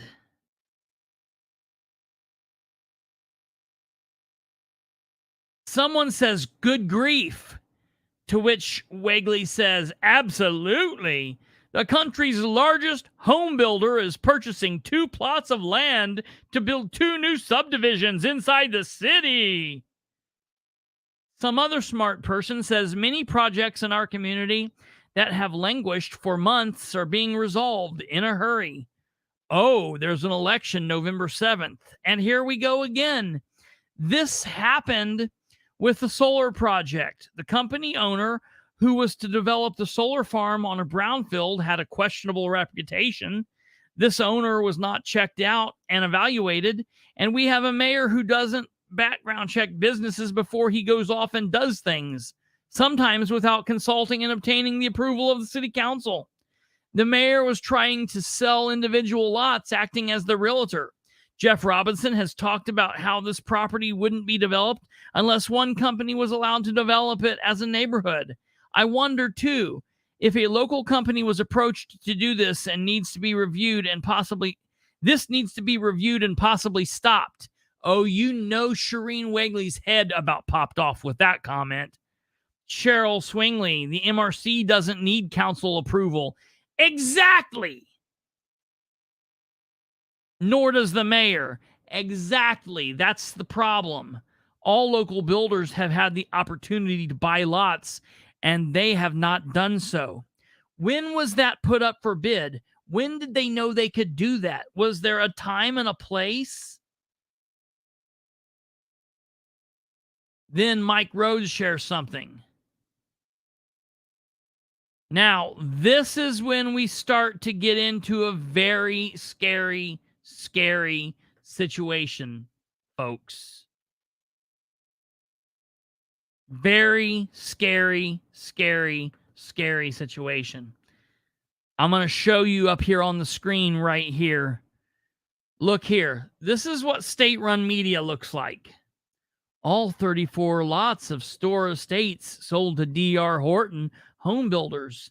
At Thursday morning's Muncie Redevelopment Commission meeting, board members approved ignorantly and without reading the purchase agreement on 34 lots of store estates. And guess what? Dan's also going to sell the Sportsplex to him that he doesn't own. He's going to act as the middleman. DR Horton, they are the greatest, biggest, and bestest home developers in the nation, in the world, in the universe. What happens when we Google the name DR Horton? Oh, well, this happens. Consumer Affairs, DR Horton Homes. Wow. 78% are 1-star reviews and ratings. Only 10% is 5-star. So 80, 88, 89, 90% are 1, 2, or 3 stars. Oh, I just looked them up on the Better Business Bureau, Kristopher, too. What's happening there? Their customer review rating is 1.13 out of 5. Holy crap. Holy crap. That's one I didn't even go to. Well, folks, this is just 2 of the news articles that I found. There were several more, but it started getting so small you couldn't even read it. An entire subdivision is suing DR Horton over construction defects. Deficits probably too. Defective deficits. Homeowners strike a $16.1 million deal with DR Horton over claims of faulty construction. The majority of the homeowners in a now, you noticed, ladies and gentlemen, that this was Dallas, Texas. A majority of the homeowners in South Carolina subdivision are in court with, Arlington base. That's probably why it was. So this is the same story, maybe, in all fairness. The majority of the homeowners in a South Carolina subdivision are in court with Arlington-based home builder DR Horton, its subcontractors and suppliers, alleging construction defects they say led to years of water damage. This is not a Facebook page.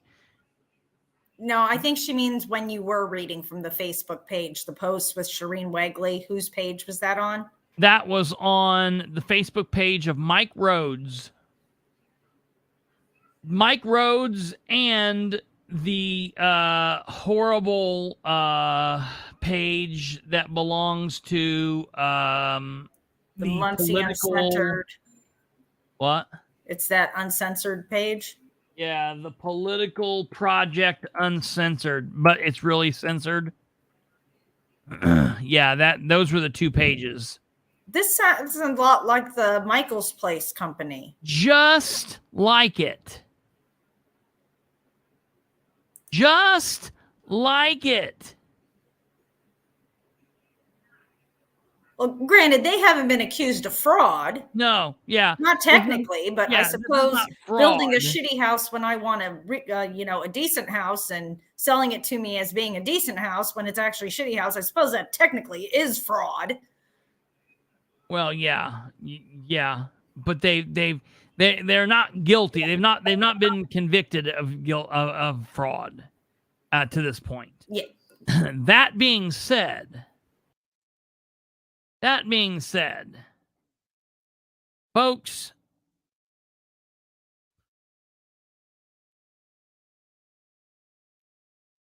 it literally took me 3 minutes to Google DR Horton and scroll, because I Googled it, and the very first thing I found was their website.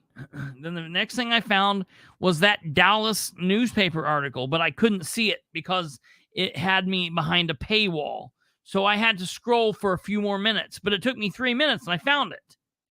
All right. There's another person that I want to look at. And I know that this person can be seen as a controversial figure. And I understand that. And I'm not here to talk about what this person's thoughts or posts are on anything else, because I understand he is a controversial figure. but it's his thoughts and posts and his words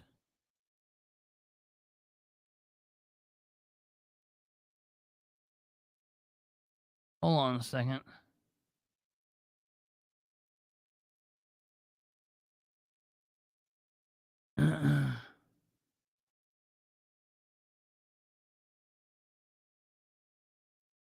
It's not whatever he thinks on everything else, but it's his thoughts about this issue that I think is very interesting. And so that's why I want to look at this posting of Cameron Grubb's on this thought. And his thought on this is, the mayor says that local developers weren't interested in the 34 lots that the city just sold at Store Estates. I don't think that's likely to be accurate, just perhaps not in the way the mayor wanted. But that doesn't mean that Dan Ridenour needed to let it go to DR Horton, a developer that settled for $16.1 million in one lawsuit alone for claims of faulty construction. Did you not do your due diligence yet again, Dan? Come on! Did we not learn anything from the Horizon mess? How about from the other deals that have been made that didn't get looked into the way they should have? How come we're still making deals with companies with bad pasts? How come we're not vetting companies better? How come we're not making deals that may not be so great on the bottom line, though only $30,000 per lot isn't much, but keep things local? Does the $1.2 million even cover the amount that we put into obtaining and fixing up Store Estates for the development? For the love of God. Muncie City officials say local home builders weren't interested in the projects. Man, I just don't know if that's true. I don't know if they were ever even truly given a shot. Homeowner strikes $16.1 million deal with DR Horton over claims of faulty construction. Entire subdivision is suing DR Horton over construction defects. Families living in DR Horton homes speak out. It's like we were living in a molded prison. Class action lawsuit against DR Horton in Anderson, South Carolina. The investigators, attorney claims inspectors uncover proof showing DR Horton homes are not built properly. And on and on and on and on.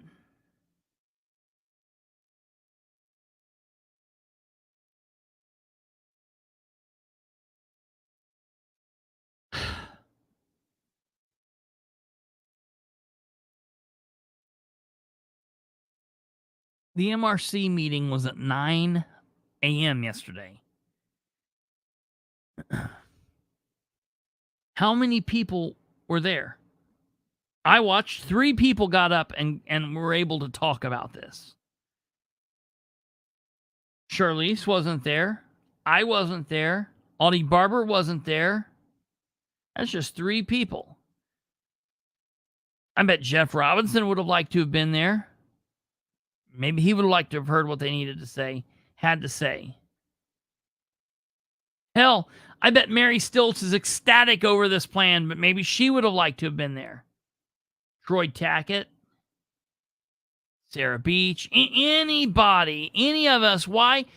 See what they do when they would take it have made out? A difference if you could be there, Kristopher? Well, I'm just saying what they do. What I'm saying is they by doing how they did it with MRC, They take it because with the council meeting, at least be on the council in front of the council 2 times, and it would give citizens the chance to be there over the course of 2 months. But I mean, even if you could speak, they don't allow public comment at that till the end of the meeting, right? Right. So they've already voted, so you can get up and bitch all you want, but they've already jammed it through for their Lord and Master. Yep. And they only allow 2 minutes. They're the ones that try to make you sign in. They're the ones that try to make you give your address. And try to give. I just wanted to check on that. But yep, you're right, and you're exactly right. You're exactly right.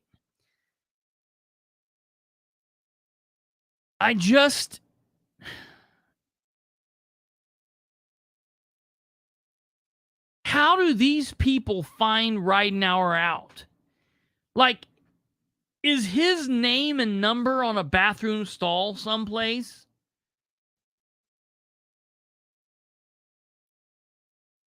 Like, I need to know for real.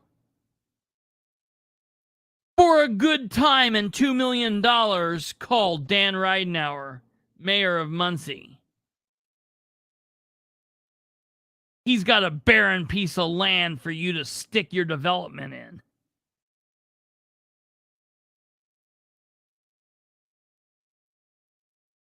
They smell the desperation, but where is Dan wafting his desperation smell at? Where is he at? Is he going to some kind of a swap meet? Yes, Sherry, it seems absolutely shady. It is absolutely shady.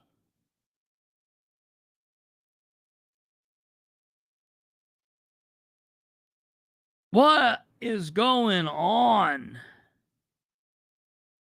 And all of the Dan addicts are doing everything they can to just get in line one after the next and just talk about how wonderful this is. One person after the next. Look what Dan has done. Look what Dan has done. Forget everything. Forget DR Horton. Forget that they're bad or not good or whatever's going on with them. Forget Store Estates.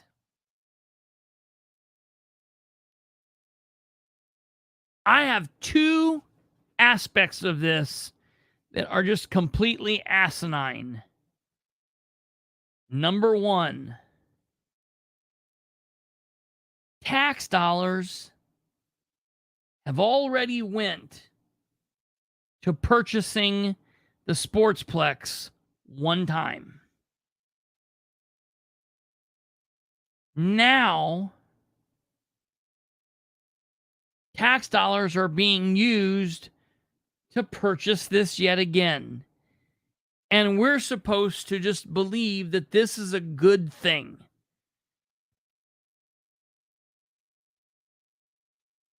I don't even understand it. I don't understand why anybody, how those people, listen, you want to know how Shareen Wagley isn't a serious person and is someone that you shouldn't be given the time of day? You want to know how I know Lindsay Corey Bory Fink isn't a serious person and Troy Tackett and Mary Still, all these people aren't real people? Because they believe that it's okay for us to pay for a piece of land that we've already paid for. No, the city of Muncie doesn't. This is the greatest cluster F out there, Annie. So follow along with me, if you will. The Muncie Sportsplex comes along, and there's a board that's created, and it's mostly a county entity, the Muncie Sports Commission.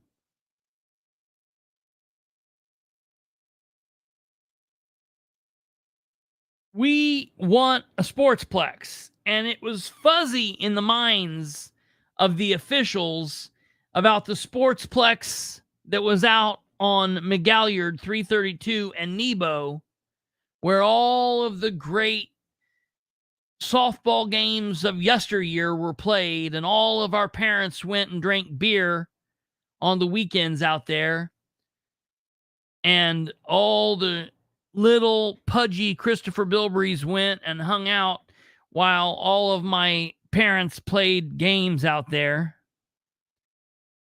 And then after a few years, when the parents really grew up and got into life, and the kids grew up and started having activities, and the parents couldn't go play softball anymore, and the weeds grew and the windows got broke, and then they wanted to put in Damon's and car dealerships, so they cashed that sportsplex in. And they thought, well, maybe what we need to do is we need to put the sportsplex on the east side. So they brought it out to the east side and they put it in. And man, I tell you, my dad loved that. My dad's company did so much work out there. They did so much work with Muncie Tent and Awning. It was amazing. But even in just a couple years, it quickly drew up and basically crumbled away. But that didn't mean the bond still didn't need to be paid on. So they needed to pay on the bond. But guess what? The Muncie Sports Commission couldn't make the bond payment.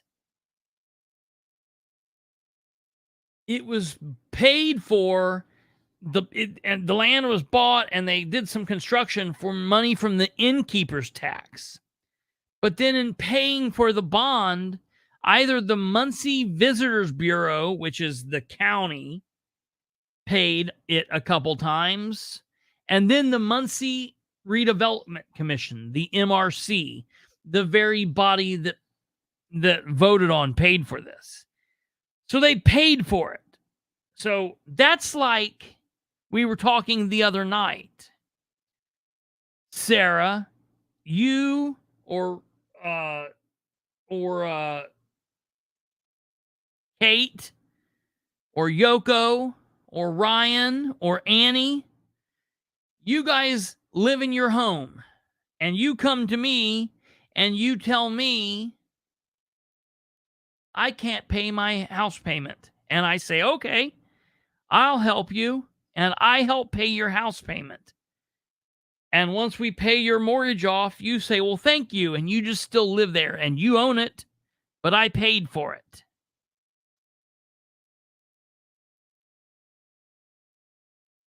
I don't know who took out the bond. I need to find that out. I don't know who took out the bond. I would have to think that it was the Muncie Sports Commission took out the bond.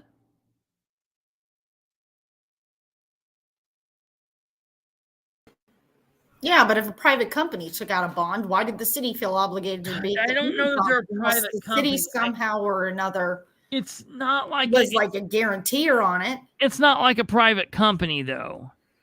It's like a pseudo. It was like the MRC thing. It's kind of like, yeah. So it is the city without being the city. It's like the county without being the county. Or, yeah, the county without being the county. But if it was the county that did it, then why did the city MRC pay on it? This whole thing is so fucked, Kristopher. Questions abound. That's what I wrote on Mike's page. Questions abound. I don't know. I tell you, that's why this needed more time than just a 15-minute window during a 9 a.m. Muncie Redevelopment Commission meeting. And I tell you what, I'm going to say it right here. Shareen Wagley, this will be the point where we probably don't even speak after this. Listen real carefully to me. If you can think that this was a good idea, you can be so far up the mayor's ass on this. You can reach out of his mouth and comb his hair if you like. All right. I'm fine with that. But if you're literally going to be, as a Muncie Redevelopment Commission member, so ignorant that you can't understand why myself or some other citizens would say maybe we shouldn't have voted on this like this during a 15-minute window during a meeting in the morning when no one could be at, and no wonder people have questions. If you can't understand that because of how convoluted all this is, then to hell with you.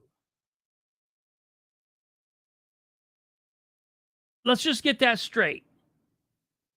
I get it. You might not like me because I give Dan a hard time. I get it. You might not like those of us that ask questions. It's okay for you to ask questions of a mayor that you don't like, or someone else in office that you don't like, but you don't understand it when other people have questions. And it's not even about liking or not liking. It's just about common sense.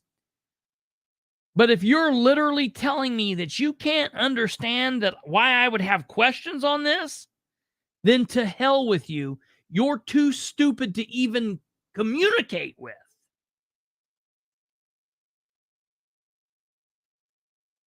This is just no. Do you not understand why people could be confused?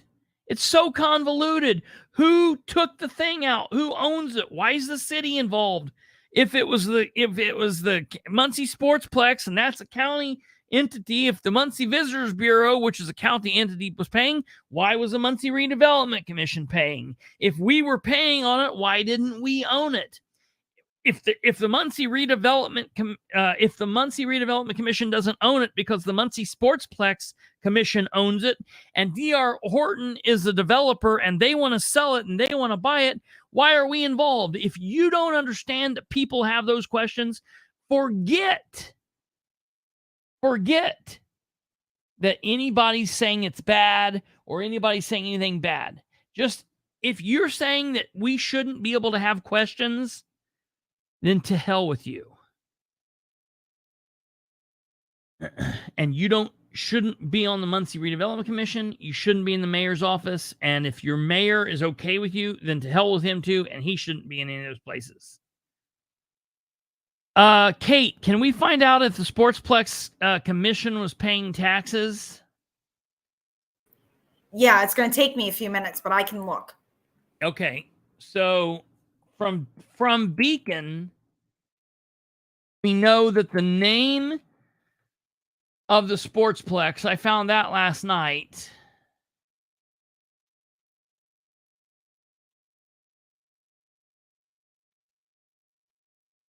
Sports and Hobby.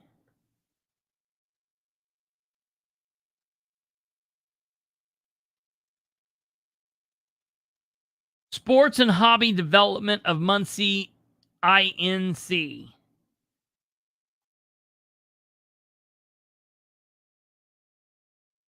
Okay. I'll take you guys through what we're looking at here. So here is Beacon. And through here I was able to find the Sportsplex. That's what the Sportsplex is out here. So we click on this, and it says Sports and Hobby Development of Muncie. We click on that to get the report. And we see, remember we looked at that yesterday, March 1st of 2009.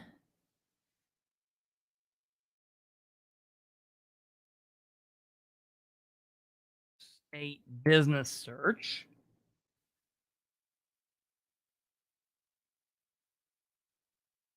One-stop shop source for your business lookups. I am not a robot.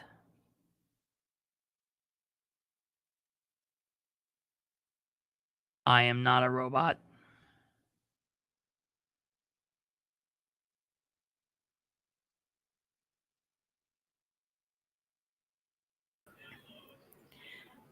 Okay, I am in Beacon. Okay.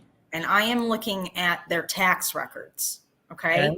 So they have two different properties that they're listed as owning, this Muncie or Sports and Hobby, whatever the fuck. So they only show tax payments back to 2017. Okay. So the fall payment on one of them, they have a special assessment on these properties. So on one of them, the whole year, the taxes was $151. Okay. On one of the properties. And that was in 2017. And then it got raised up over the years to 2022. It was $250 was the total year taxes. Okay. $250 on 43 acres. Now the other one is 39.6 acres. Taxable taxes that were being paid on it in 2017 were $147. And in 2022, it was $155. So apparently they're getting some kind of special rate on their taxes. I would sure as hell hope that it was them paying $400, between the two properties for the damn taxes. Okay. But you can't see who paid the taxes, just that they were, and you can see the amount. But between the whole 80 some acres was under $400. Weird. Now, I know. So I would hope that they could afford at least the $400, even if they couldn't afford the bond payment. Yeah. You would think anyway. I mean, that's less than I pay on my house. And I have. Right. Yeah. While you were doing that. Oh, okay, I'll go away. Thank you. No, stay there. While you were doing that, I just wanted to. I looked up. So I went to Beacon and looked the name up. The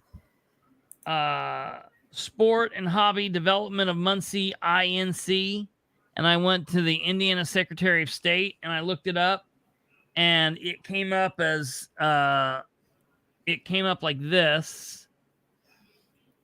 Let me blow it up a little bit more. Oh, it's probably fine for everybody else, but we're on the ducks, so everything's real tiny. Oh yeah. Okay. So it says Sports and Hobby Development Group of Muncie, Inc. Type name, former name, entity type, principal office address, which is 1208 West White River Boulevard, Suite 101, Muncie, Indiana. Tokar, registered agent name, Tokar Law, LLC. Okay, so we click on this here, and this is Richard Christ. He's the president. Muncie Sports Commission, Inc. Domestic Nonprofit Corporation.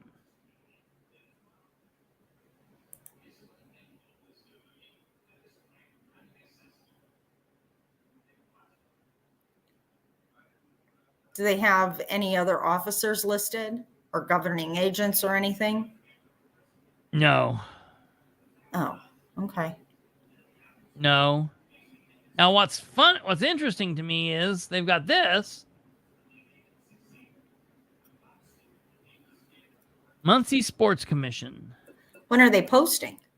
When was the last post? May 24th. Okay. John at munciesports.com.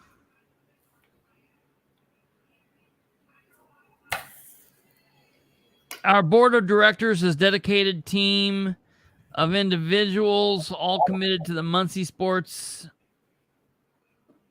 Commission purpose of attracting, creating, hosting, and supporting sporting events and recreational opportunities for Delaware County. We are thrilled to welcome Mark and TJ to the board in 2023.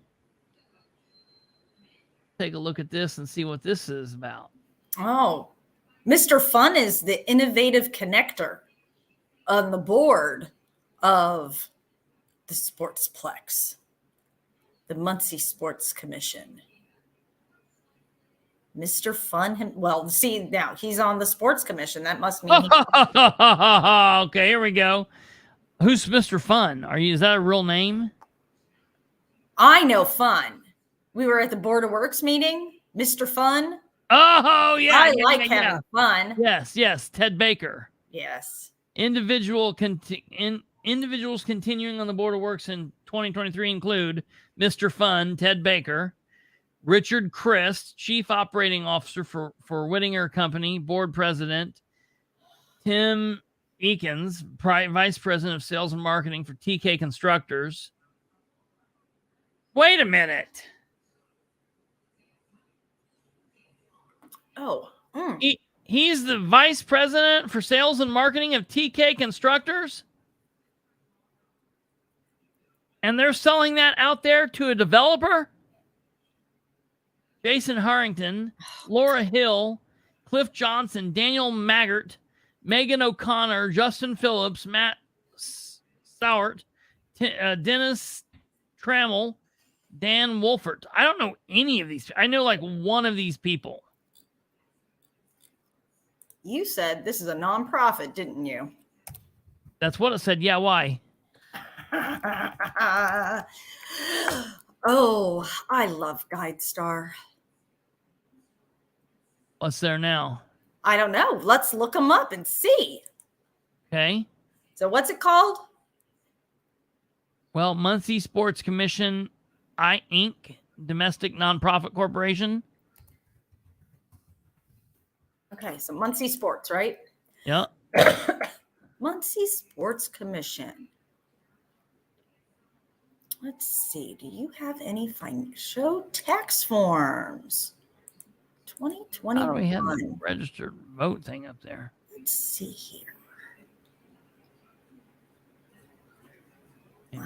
Find the right page.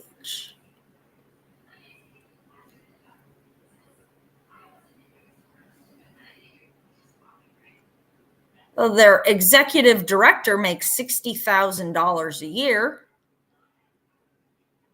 Okay. Who's their executive director? In 2021, John Anderson. Okay, so that must be John at munciesports.com. Okay.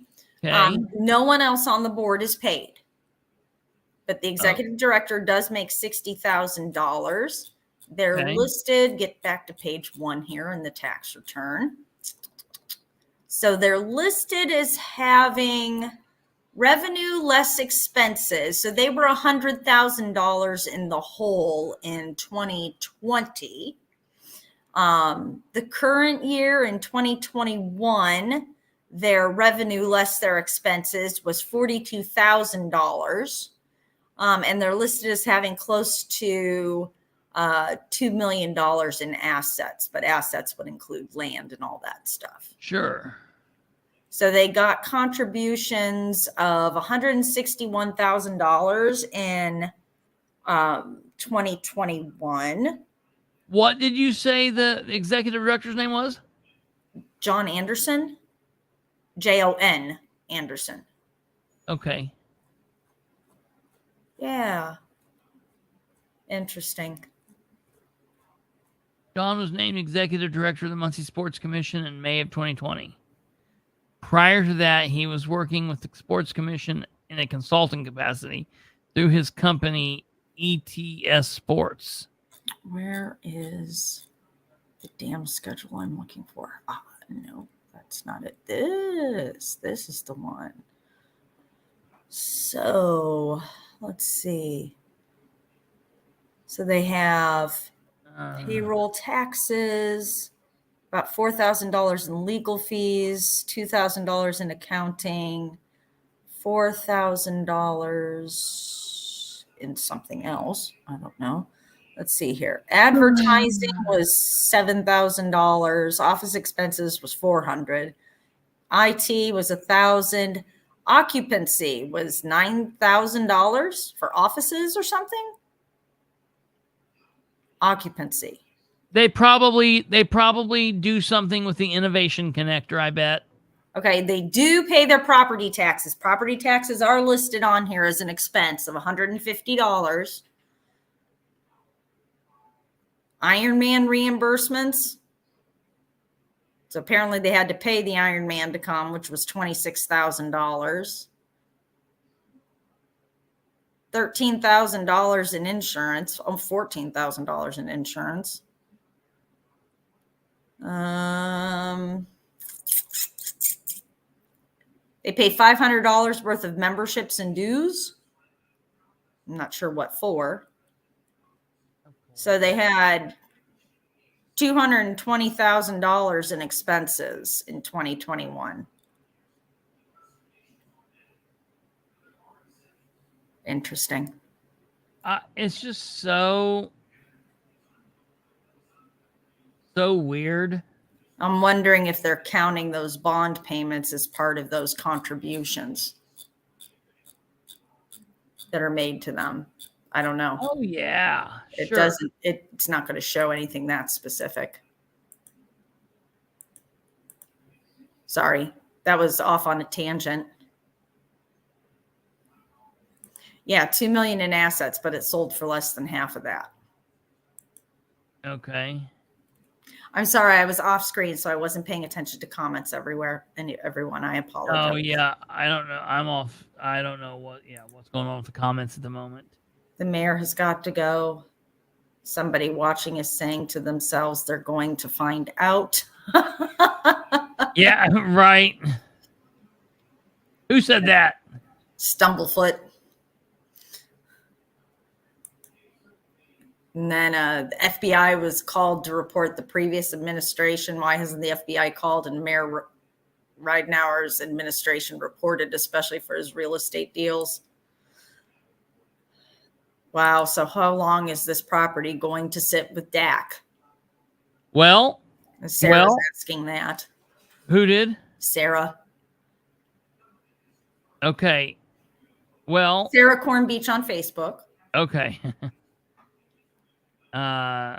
Okay. Well, so I'm glad you said that. So they said that they're not going to get with the Sportsplex until they're done with store. There's 34 lots, so 34 houses need to be built at store. They said they were going to do 8 to 9 houses at a time. Well, how long is the time? How long is it going to take to build 8 or 9 houses? Well, if it's like the houses out by the, armory here, a year and a half. Okay, a year and a half to build a house, or a year and a half to build 8 houses? No, it was a year and a half to build 2 houses. So you figure a year and a half times 4. Okay. Those took a long time out there. They typically won't take that long. You're probably looking at 6 months to build 8 houses is what my guess would be. 6 months to build 8 houses? They're probably going to build them all at the same. I mean, they're going to go from one to the next to the next. And they could build 8 houses in 6 months? Well, Audie just said if it's like the houses Dan is having built now, it will be a long time. No. It's not going to be like, what did he say? He said if it's like the houses Dan is having built now, it will be a long time. I think they're going to be nicer than that. Stumblefoot, they're not going to build homes to sell because of interest rates. That's probably true too. Mm-hmm. So it's going to be like 4 or 5 years, I bet, which means it's 4 or 5 years that this property is going to be off the tax rolls, which means it's not a whole lot in tax anyways, obviously. But what's funny is all these $2,000 over 5 years. How much did you say this place is paying in offices? I think I said $8,000 in occupancy. $8,000 in occupancy. Hey, Sarah, you want to take a crack at where these people's offices is at? Oh, God.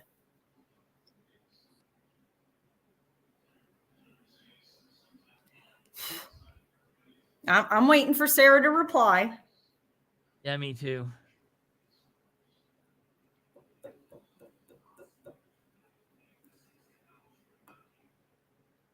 Sarah, she does not have a clue, she says. Oh, at Ted Baker's Innovation Connector. You mean he can't give them an office for less than $8,000 a year? And he's on the board? And Ted Baker's the Board of Works guy. He's the Dan Ridenour guy. You see how incestuous all of this shit is? Well, incest is best. Put your brother to the test.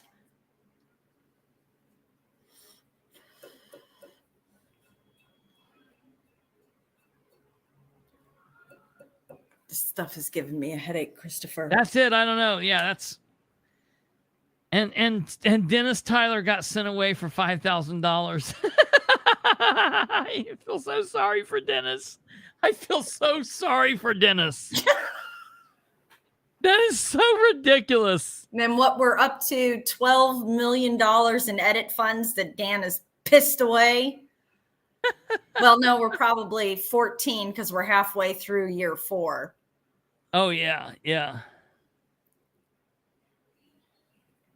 $14 million.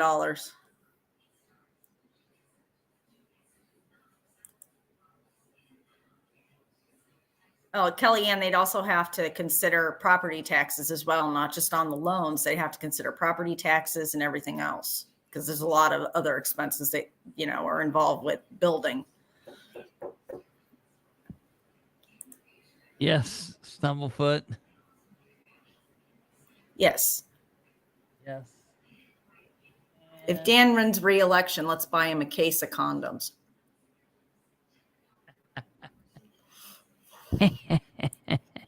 When does the mayor's term end officially?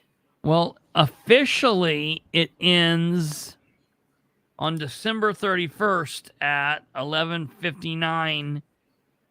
59. And then depending on who wins in November, you know, he'll either be mayor again or he won't be. Oh, I wish This I could deal vote in Muncie. definitely stinks. But we do have splash pads in Muncie. But we do have splash pads in Muncie. I want to show you real quick before we roll out of here. I'm going to go away now. All right. My brain is going to pop. Yeah. Horton, here's a Sucka.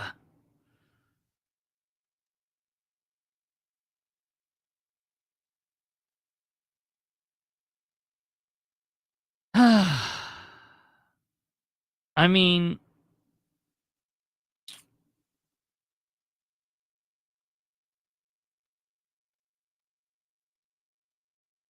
it.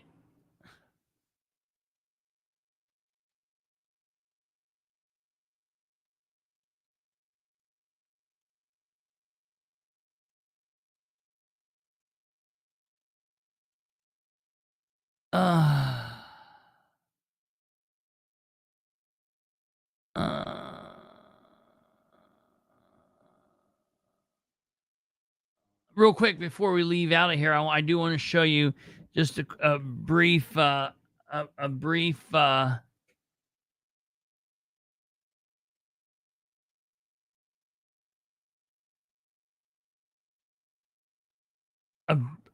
summary of what we're going to be looking at tomorrow. Give me 1 second.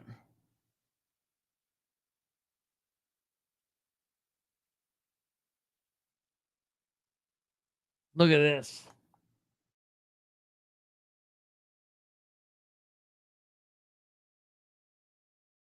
Look here.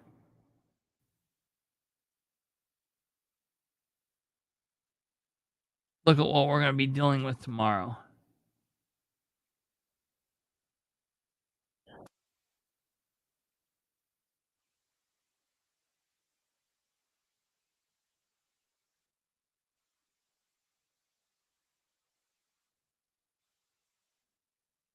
This is what we're going to be dealing with tomorrow, ladies and gentlemen. You're going to want to tune in for this.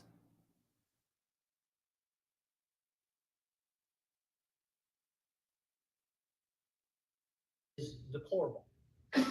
Absolutely unacceptable that people feel that's necessary.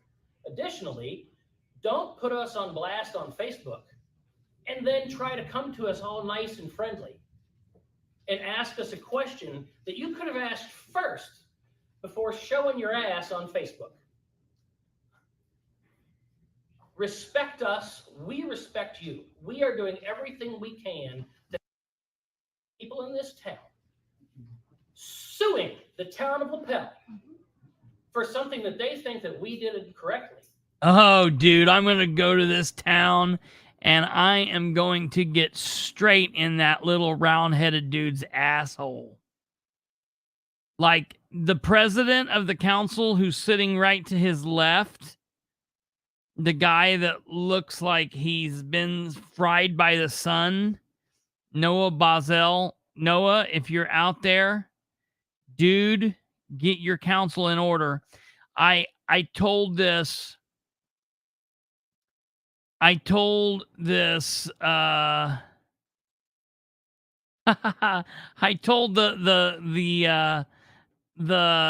attorney for them, the guy sitting right here who smiled right then. Look, wasting taxpayer watch. dollars is deplorable. Absolutely unacceptable that people feel that's necessary. Additionally, don't put us on blast on Facebook. He smiles. And then try to come to us all nice and friendly and ask us a question that you could have asked first before showing your ass on Facebook. He smiles. Look at him smiling. Respect us. I said, hey, get these people in line because that ain't going to be tolerable. That guy needs to resign. The president needs to resign. These people are idiots. The town of LaPel, the citizens are pissed off. They are mad at what they're doing, and these guys are sitting up here saying, "Well, we don't know anything. We're just trying to do." Listen, it's okay for the town of LaPel to have questions and to be concerned and to be upset with you guys, and it's okay for you guys to be upset too and to voice opinions back. But what it's not okay for you to be upset that your citizens are upset. That is when it's crossing the line. That is absolutely ridiculous. And so Kathrine is the one that's actually filming this. She's been in this battle, and so we're going to be talking with her tomorrow. If you guys want to hear this, definitely tune in. I'm going to be standing up against the Ridenour administration on this stuff going on in Muncie. I'm going to be finding out what's going on. There's a lot of questions. Of course, we have a lot to uncover with Sproles. I heard some news today about Sproles that literally shocked me to my core. But I need to check some stuff out before I figured it out, before I need to go out with it and blast it. I need to find out, some more facts to it. So I'll be letting you guys know about that. We've got a lot to cover.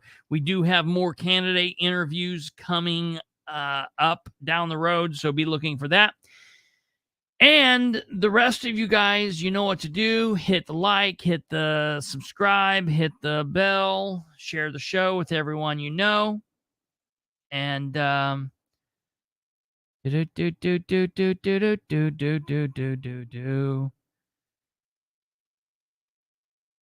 that's all right, Joey. You take care. I will be at a wedding tomorrow, so probably we'll be watching the static unless the wife and I decide to take advantage. You do what you got to do. And hey, if you and the wife decide you're childless tomorrow, have fun with that too. Watch the static. It'll always be there. It's YouTube. So do what you got to do. You guys, take care. God bless. K9 Chris signing off. Have a good one. And we will see you back here tomorrow. Goodbye.